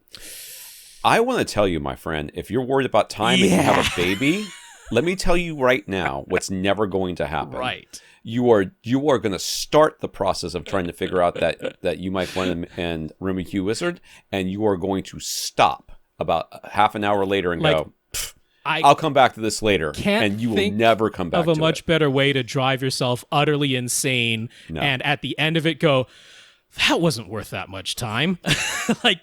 Don't worry yourself at all. That's all it can do. All it can do is you're going to look at those graphs for the first time and go, those aren't perfectly ruler flat lines. And if that bothers you, you're just going to go insane. But the amount of time and tedium that it would take to tune all that, and let me assure you, to no gigantic audible benefit. It'll look better visually on the graph.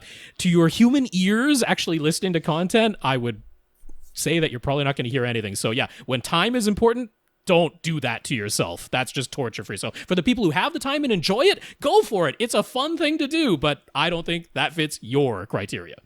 Yeah, wait till the kid's like 12. Right. you got a little ways to go. So he already owns a Spider 5 Elite colorimeter. It's one of the only 2 meters that works with JVC's own calibration software, which includes an auto calibration feature. Should he dig into that right away, or should he wait until he decides whether or not to paint the room? He does have some past experience with CalMan, so doing a calibration wouldn't be totally new to him. You never calibrate before the room is done. Correct. I mean, for a projector. Yeah. Well, why would you even run ArcGenesis before if you're going to put panels up? You can run it, but you're going to just have to run it again. Yep. So, you know what I mean? Can you dive into it? I can't stop you. Do what you want, dude. Sure. But honestly, if you're going to paint the room, if you're going to change the lighting, if you're going to block out the window, if you're going to...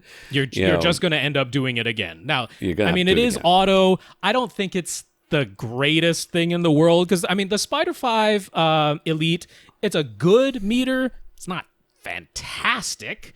And the auto calibration in the JVC software, it's decent. It's not fantastic. So I'm like, I'm hemming and hawing on it anyway, but definitely don't do it until the room is complete because you're just going to have to do it again.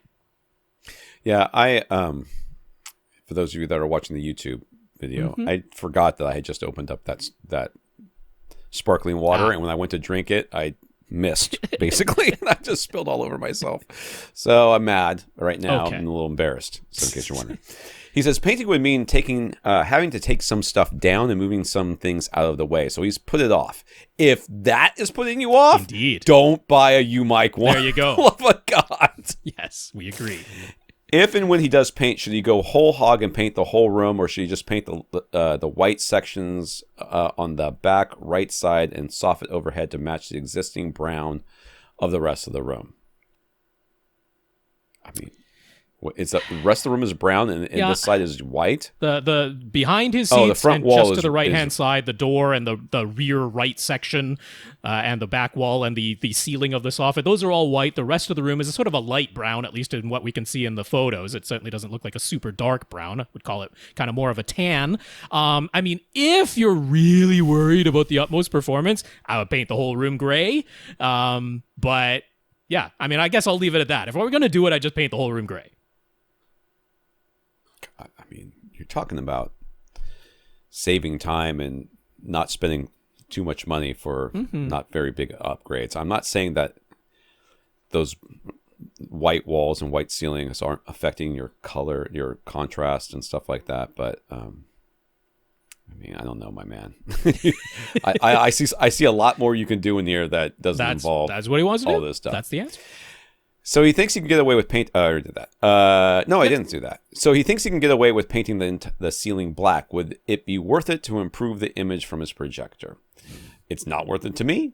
Right. I refuse. I flat out refuse to do it, and I refuse to recommend other people do it.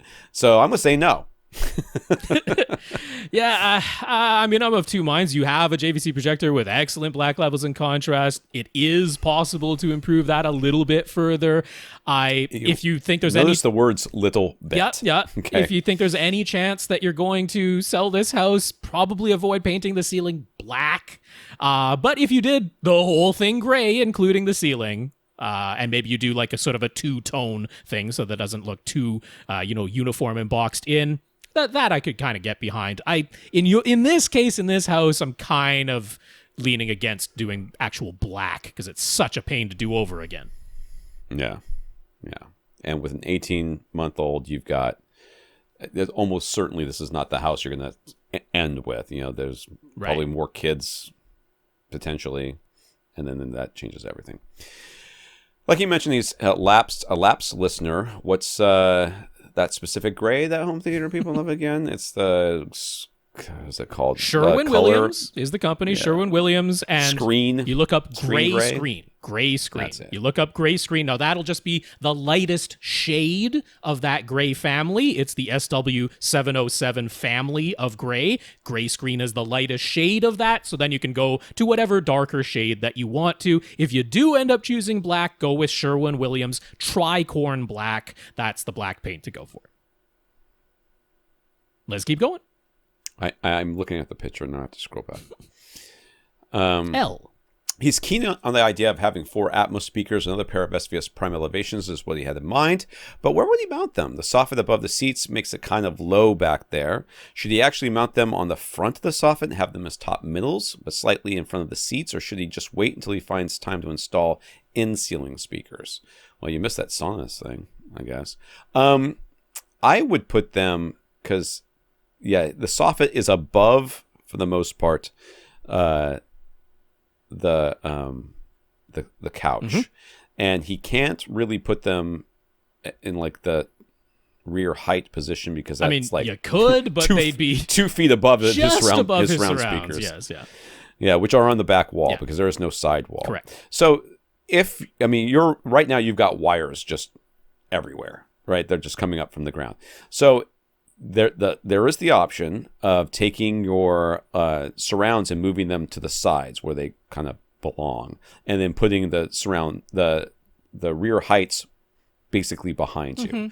So you could do that. It's going to make it a little bit, you've got to move that picture. Already said you don't like moving things, and the one on the one on the left side of the couch will either have to somehow be mounted to that pole, which ought to be a fascinating thing to see happen, or put on a stand. Yep. Which is, of course, he does also have an extra pair of tower speakers on hand. He could end up with tower surrounds that kind of stand to the sides of his speakers, a little behind and to the sides of his speakers. That's not out of the question. So if you really want to do this with prime elevations, that would be the way to do it. You change the positioning of your surround speakers and then have them as rear heights. I'm not against installing in-ceiling speakers in that soffit, as long as you can actually put them in with the place that you want to inside that soffit, because a soffit exists because it's covering something that hangs down from the joists of your basement ceiling there. So you're going to have to really know what's in there. Yeah, you're going to have to really double check. I mean, he managed to mount his projector, so that was done, but speakers require a larger hole than the pole for the projector mount. So you're going to have to really double check you can actually put them in that soffit where you want to. If not, I'm really not against having the surround speakers repositioned. Like I say, you could actually bring those extra tower speakers into commission and use them that way and have rear heights as prime elevations. I have to scroll back down. I know. Don't tell me what it is. There it is. There it is. Should he consider getting an acoustically transparent screen? Oh. M. Should he flip the entire layout 180 degrees? That might be better for Atmos speaker placement, but he's concerned it would make the screen too low since it would have to go below the soffit. I keep having to scroll back up to the stupid picture. I'm not in favor of doing that plan. I do think it would be too low. I think it would also be tricky for your projector because you'd have to make sure the projector is lower than the soffit. It already is, but you'd have to make doubly sure. Otherwise, it's going to cast a shadow from the soffit onto the screen. So I'm a little bit concerned about that. I'm not super concerned about the Atmos speaker placement. That's the lowest priority to me. And then given that currently white wall behind your seats is like, it's got a little bulkhead that juts out there that would kind of limit the front speaker placement. It would have to nestle the projector screen right in there, right up against the ceiling. I'm not super in favor of doing that. It would also kind of make it tricky for where your seat goes, because it would kind of be like right against the door. So, well, it's already like basically he would just have to flip it to the other side of the door. Is what you would have to do, and you would be very close. In any event, I'm not super in favor of doing that. Yeah. I mean, I think you can get away with it. Yeah. I think you could. I think it would look weird having that soffit in your eye line right in front of you. I don't think it's going to matter. It would make it front heights would be out, right? Because you would have to bump that screen straight up to the ceiling, or to the soffit. I would say it's also going to make, like Rob said, speaker placement a little bit more challenging.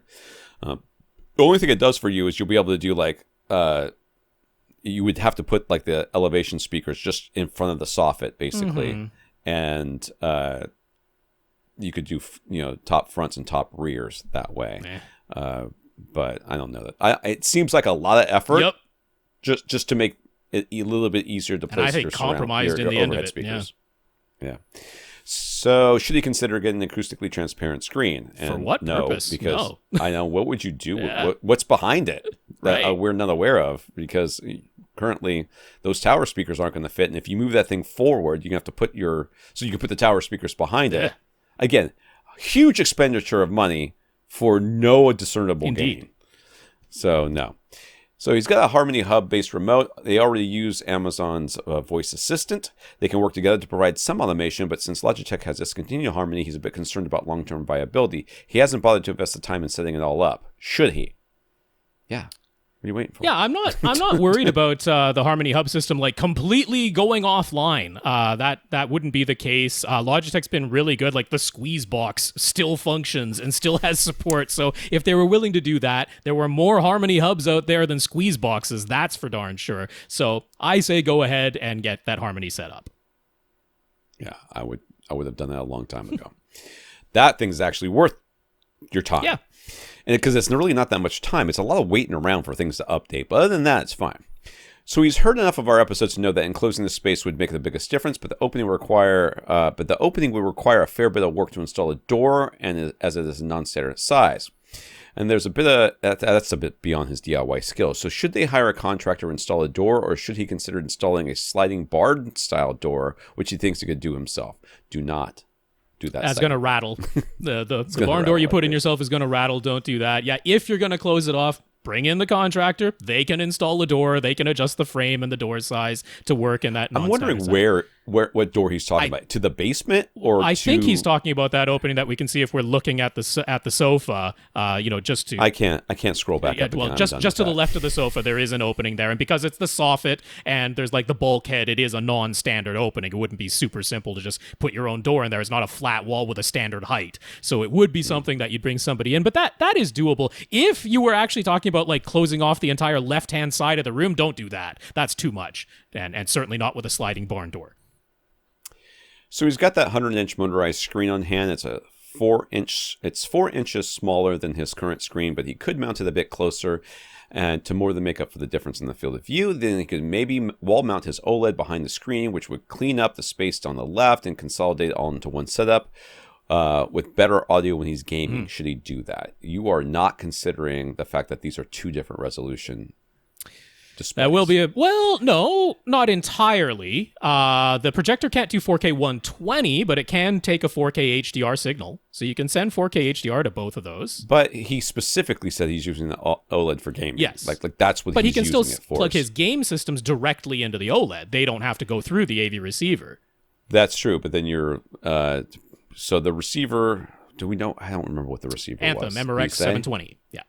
So it's not going to take, it doesn't have eARC anyways, right?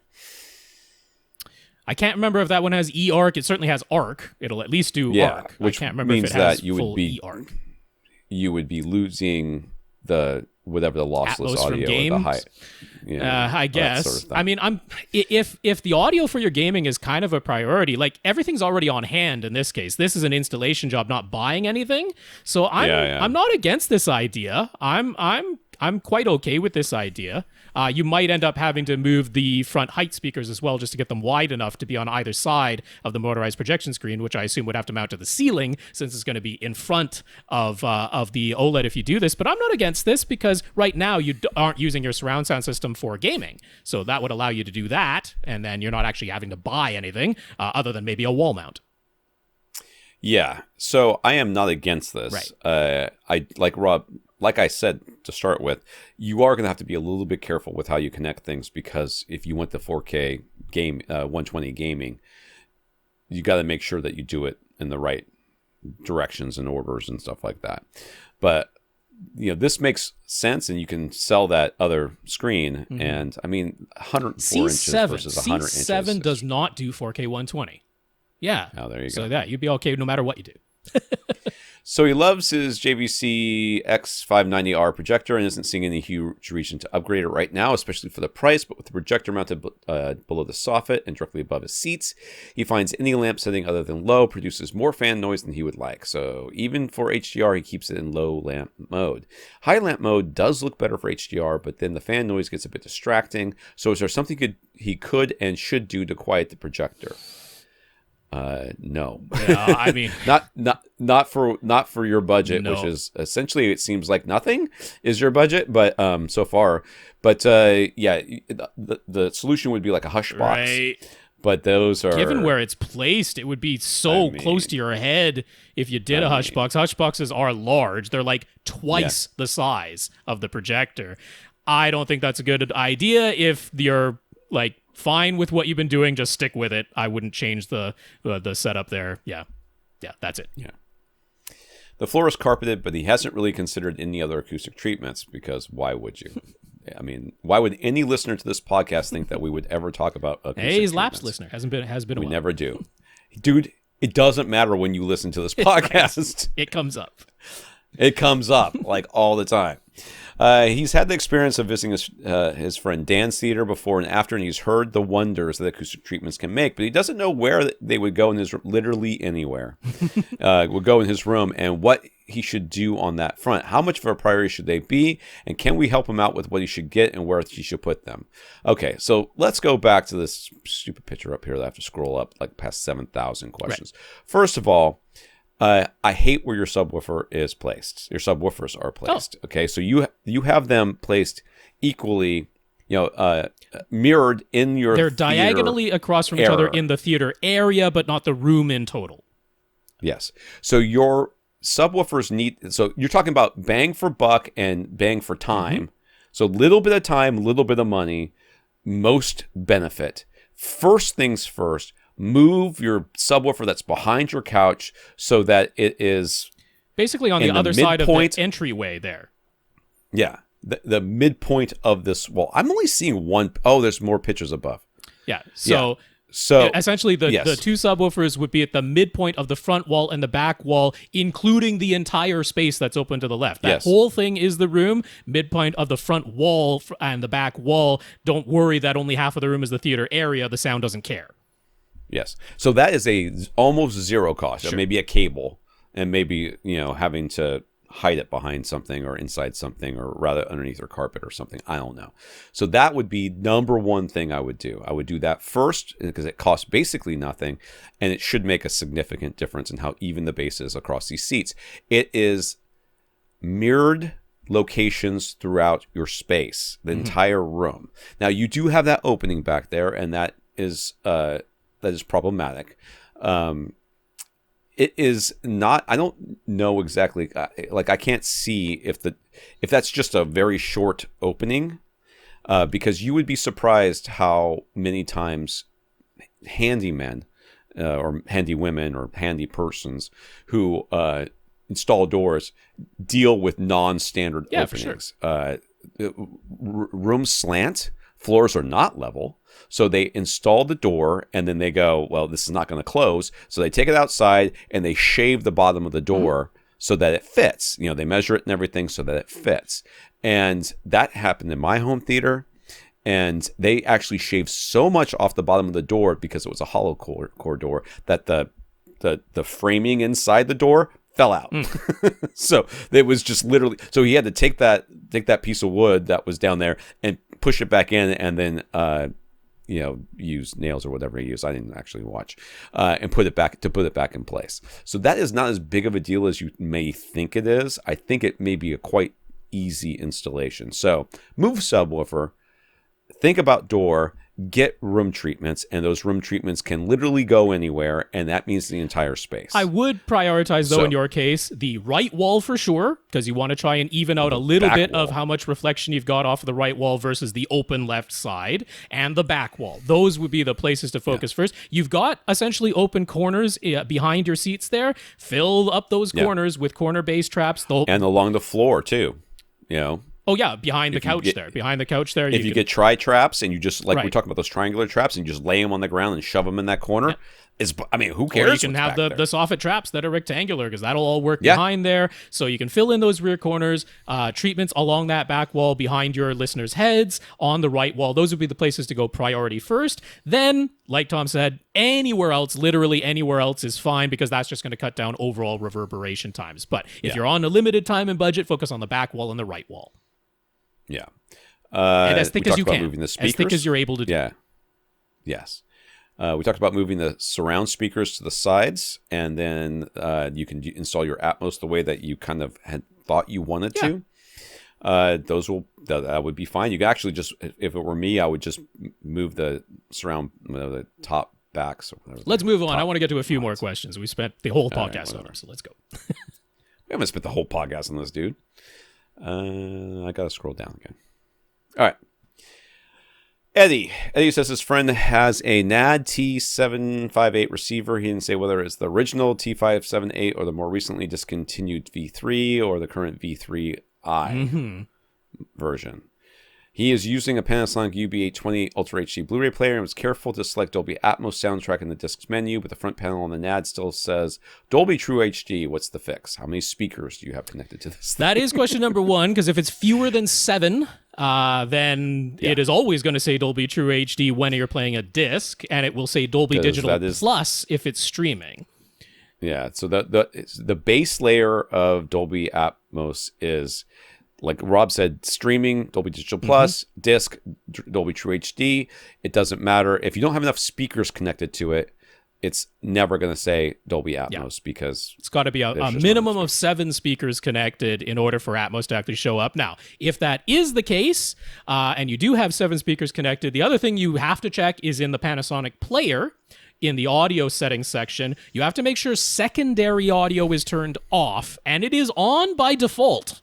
So that could very well be what's going on if you do have 7 or more speakers connected to this AV receiver. It could be that the Panasonic player's audio setting has secondary audio still on. That must be off in order for Atmos to be sent. It's probably one of those two things. Or it's the original version of the T758 that didn't do Atmos anyway. It has to be either the V3 or the V3i to even have Atmos decoding. So that could be the other way that this happens.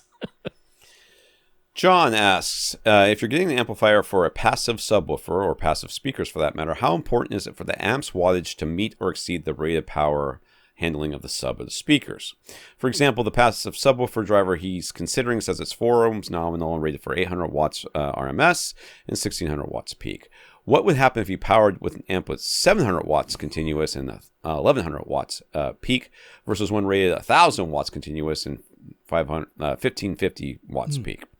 Well, it all depends on how you risk clipping the amp if you go with a lower wattage amplifier.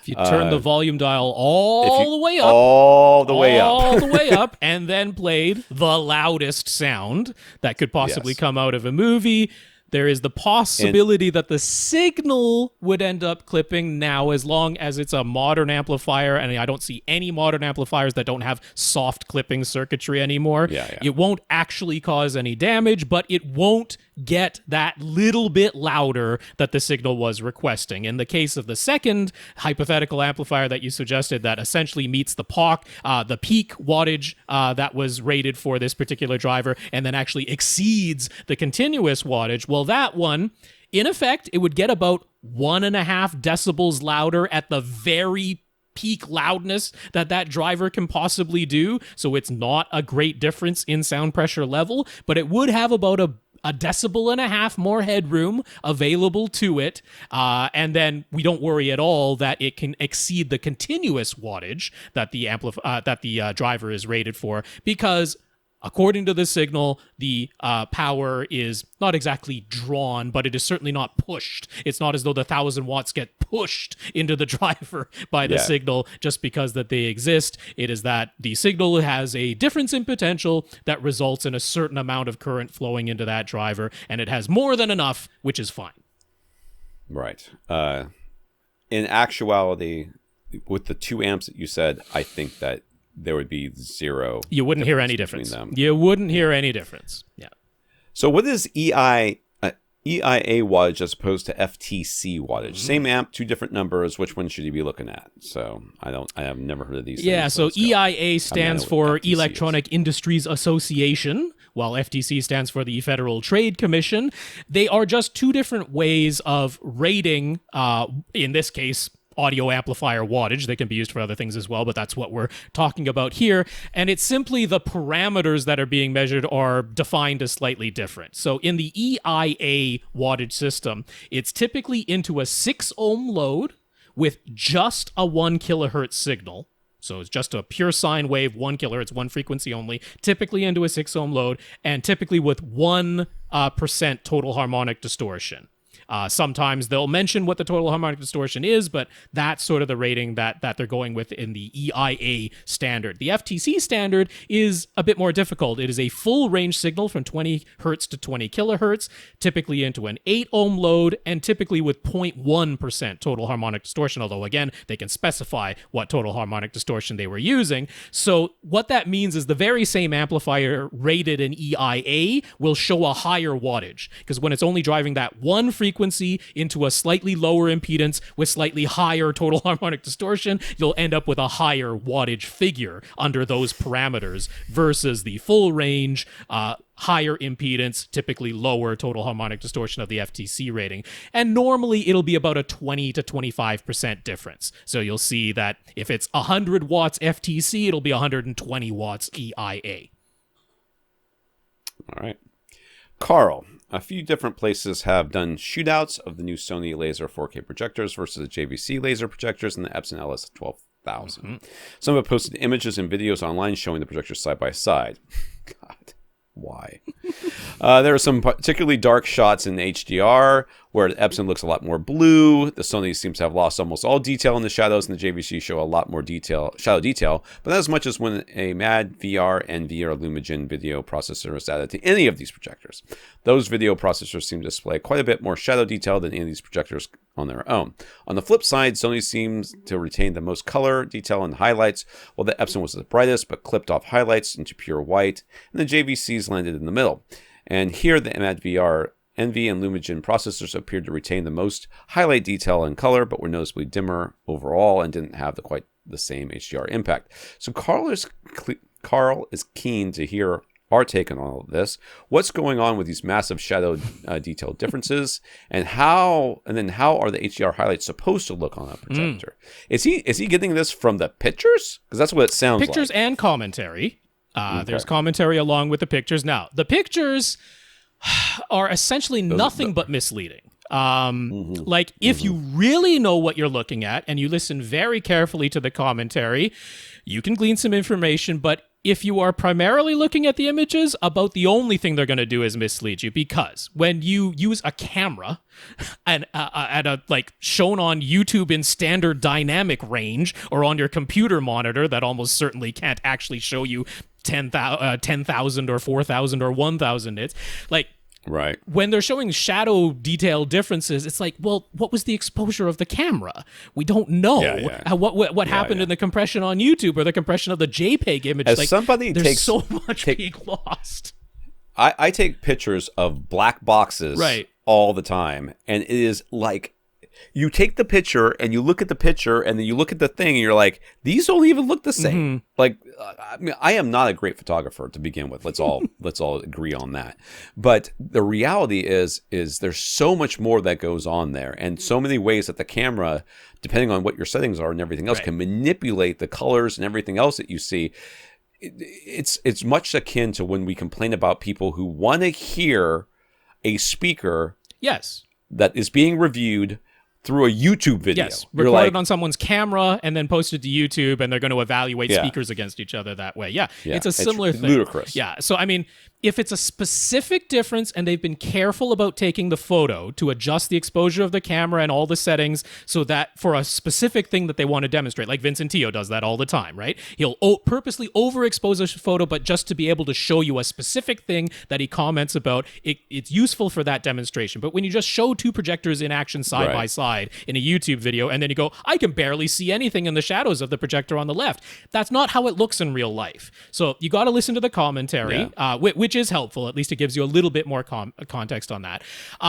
But is insofar as like comparing these to the Lumagen and the NAD AVR processors with their version of frame-by-frame dynamic tone mapping, and say they showed the most shadow detail of all, and that was in the commentary and clear in the images, like that would be the case. We don't actually know which one was correct because they don't have the $30,000 mastering monitor there to say this is actually how much shadow detail you were supposed to see, because there is more shadow detail, there's more below black information in the signal than you are necessarily meant to see. There's a certain amount that is supposed to be below black, and it's very tough to determine that without the actual mastering monitor that is properly calibrated to compare that perceptually. How much am I seeing in the shadows of the original mastering monitor versus how much am I seeing? Even if they're saying these were calibrated, yeah, they were calibrated in CalMan, but that still doesn't tell you after the dynamic tone mapping is applied how much of that was supposed to be below black and invisible. You kind of need the mastering monitor there as a reference point. So just because you saw more shadow detail doesn't mean that's better. Same thing goes for the highlights. Just because you're able to see more information, maybe that was supposed to be above white. There is above white information in the signal, and making all of that visible isn't necessarily correct. So it's the demos that he linked to, it's very difficult because they didn't have an actual mastering monitor there to tell us this is how much was supposed to be visible in the highlights and the shadows. So my whole thing is, it's fun, it's somewhat informative, but much of it can be misleading, and you got to be kind of careful that you aren't making a decision just based on a YouTube video for sure. Yeah. Daniel just got an LG CX OLED for his bedroom.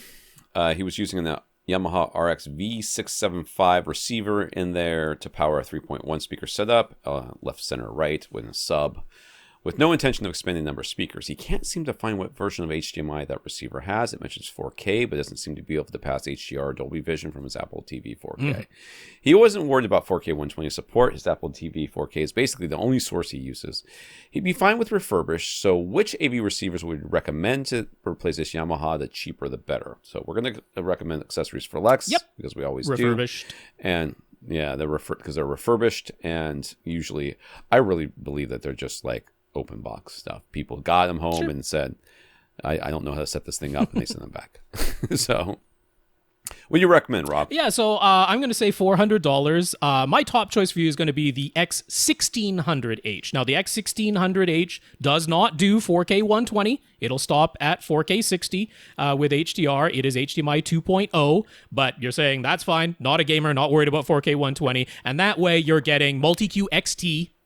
Still care about that, including in a 3.1 setup. That's the better version of Audyssey. And for $400, I think that's the right choice. The same $400 could get you the new S660. That would get you 3 HDMI 2.1 inputs if you were worried about switching between 4K 120 sources, but it bumps you down to regular MultEQ. It doesn't get you MultEQ-XT. So in your case, I'd take the same amount of $400 and spend it on the X1600H. And for purposes, your Yamaha at HDMI 1.4, it could pass 4K 30, but not with HDR, not with Dolby Vision, and nothing above 4K 30 resolution. And there were problems with the HDCP if you tried to do that. So effectively, it was a 1080p pass-through. Infinite Gary. Gary knows we're never going to suggest any expensive RCA interconnects, but let's just say you want to clean up some spaghetti mess and would like uniform lengths and appearances. Which RCA interconnects we recommend? Just 3-foot lengths to go between a pre-pro and amps. What you got, Rob? So I will just say, go with coaxial cables. A lot of audio interconnects are twisted pair. Twisted pair has no shielding. So go for a coaxial cable at least. I would head over to Monoprice. If you go to their digital audio section, even though that sounds a bit weird, the digital audio section is where you'll find the coaxial cables if you're just getting singles. $2.50 can get you the 3-foot length of their basic digital coaxial cable. I actually prefer the RG59 coax that they use because it's more flexible. They have a slightly more expensive one that is, let's see, $6.50 to $8 each, depending on what looks you want. But that's an RG6 cable, which is stiffer. And I kind of prefer the more flexibility of the RG59 coax, which is cheaper at $250. They do also sell them in pairs as RCA regular interconnects with the RG59 cable for $5 a pair, which makes sense because it was $250 for a single and $5 for a pair of them if you just happen to want the red and white colors on the barrels. So no reason to spend more than that. If for some reason you need a custom length that was very different and you wanted the best of the best, you could go over to Blue Jeans with their LC1 interconnects, but it would be $22.80 for a 3-foot length signal. So quite the price difference for no real purpose. Yeah. And if you want to spend even more than that and you like the color blue, you could go to SPS and get their audio interconnects, which are $25 there you go. For a 1 meter length, which is 3 feet. So there you go. Last, it's Jonathan in the C-Den 4.0. Jonathan has owned his Sony VW325ES 4K projector for about 6 months now. The manual mentions very little about maintenance. There's a short section about soft cloth to clean the cabinet. That's about it. Should he be cleaning the lens periodically? If so, what should he use? A lens brush? I don't remember if this Sony has some sort of cover that automatically closes over it. My 325 does not, as far as I'm aware. So my Epson does, yeah. And I have never touched that lens. But if I were to touch that lens, I would touch it with something that was recommended for glasses. Yep. So that's what I would. I mean, that's stuff that's meant for to clean a camera lens. If it's fine for cleaning a camera lens, if it's fine for cleaning eyeglasses, then it'll be okay. So yeah, like if you've got a camera lens brush or a little camera lens cloth, that would be fine. And nothing more than that. If it's meant for a camera lens, that'll work. He couldn't find any mention of an air filter that should be cleaned or replaced. What's the situation with that? There is very certainly an air filter. This is liquid crystal on silicon. It's their SXRD, and it does so. This one's like a tweener because the LCD projectors definitely have an air filter that needs to be replaced, but this is not an LCD projector. The DLP projectors do not have an air filter that needs to be replaced because they have a sealed light path inside. So they just want to keep the vents clean. That's the cleaning of the outside cabinet. The SXRD, the liquid crystal on silicon projectors, kind of fall in the middle in that the entire lens housing is like a contained unit. It has a filter in it, but it's not user replaceable. It's when you replace the entire lamp, you will end up de facto having a new filter at the same time because the entire lens housing has the filter in it. So it's not quite the fully sealed of the DLP, but it isn't the same air filter for the entire chassis of an LCD. So in your case, you don't have a user replaceable air filter all on its own like you would on an LCD projector. If and when you replace the lamp, you're going to end up replacing the filter that exists anyway because it's just all part and parcel of that. Keep the vents clean. Anything else he should be doing to maintain his projector? It's the first one he's owned. He doesn't know what he doesn't know what he doesn't know. Most projectors these days have some sort of announcement that tells you that the bulb is going to need to be changed pretty soon. It sure does. So I guess keep one on hand. Light dusting. Make sure that the vents don't get clogged up. If you notice something on the lens, use something that would work on a camera lens. There's not much else to do. Pretty set and forget. Right, we have time. Yeah, Raf's is very quick. We have time for Raf. Yeah, very quick. Yeah, so let's do Raf. Raf has a Denon X8500H receiver. Can he purchase Audyssey Pro as an add-on? No. it's the Audyssey X, MultEQ-X is purchasable. Yeah. So Audyssey Pro only worked with specific models. The X8500H was the first model year that they dropped Audyssey Pro in favor of, at the time, the Audyssey Editor app was the only way that you can make adjustments. Now that they've introduced the Windows-only software, it doesn't run on Macs. It works for Windows only, and you get it directly from the Microsoft App Store. But it is Audyssey MultEQ-X. It is $200. When you purchase it, it will work only with the single AV receiver whose serial number you tie it to. So if you think you might want to sell this later, make yourself a new email address that you only use for this so that you can include the email address and the software along with it when you sell it to somebody. That's sort of the workaround. Don't use your regular email address that you want to hold on to.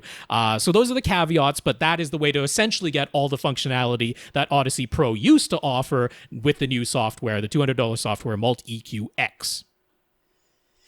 If you get MultEQ-X, what does that have the independent EQ for the two subwoofer outputs, or is it still a single EQ applied to both subwoofer outputs, just like the Audyssey Editor app?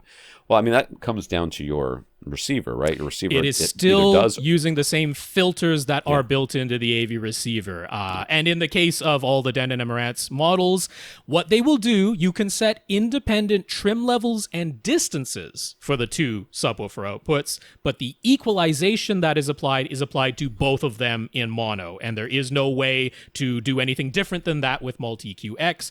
Ultimately, what MultEQ-X is doing is calculating what you do. It allows you to adjust the target curves and do all the calculations on your computer, but then it still uploads the results to the AV receiver and relies upon whatever filters are already built in there. So there's a single EQ applied to both subwoofer outputs. And if you read my article on that covers this, because I was there during the press release, they're very specific. It does not expand the capabilities of your receiver. It doesn't upgrade anything. It takes what's in the receiver and gives you more control over it. Like if you had an S series with regular MultEQ, the resolution of the filters, even when you're using MultEQ-X, is still the amount of filters that regular MultEQ has. If you have an X series, like the 1600 that we just talked about, it will be the resolution of the filters of MultEQ-XT. So even though the software is the same on your computer, it is relying on the filters that are built into the AV receiver, and it doesn't increase the capabilities of those in any way. All right. Who do we have left? We have Julian and Dane. I think that's it. Was that it? Yeah, that's it. Julian and Dane. We good. We put a good dent in it. We want to thank our listeners of the week. We want to thank Raph for going to avrant.com and clicking on the Buy Us a Cup of Coffee link and leaving us a PayPal donation, as well as our 139 patrons over at patreon.com. Yeah, Raph, thank you very much for the PayPal donation. We appreciate that financial support, as well as the financial support from our patrons over at patreon.com/AVRant podcast. That's where you can go to sign up to make an automatic monthly donation. And a big thanks to our 139 patrons.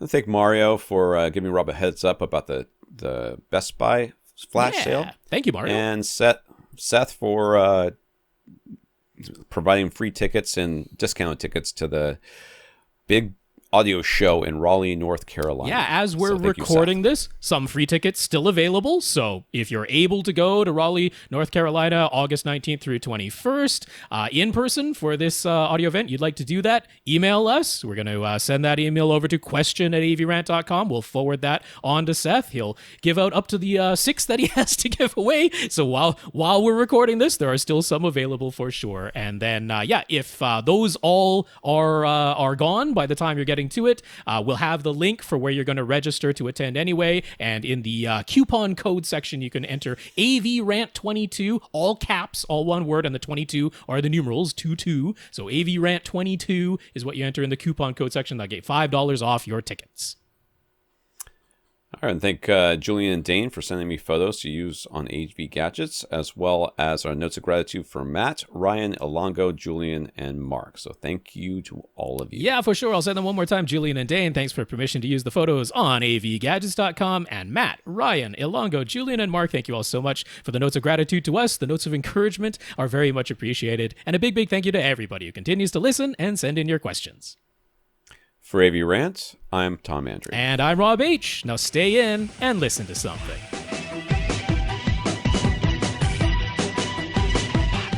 Want your question answered? Send it to question@avrant.com.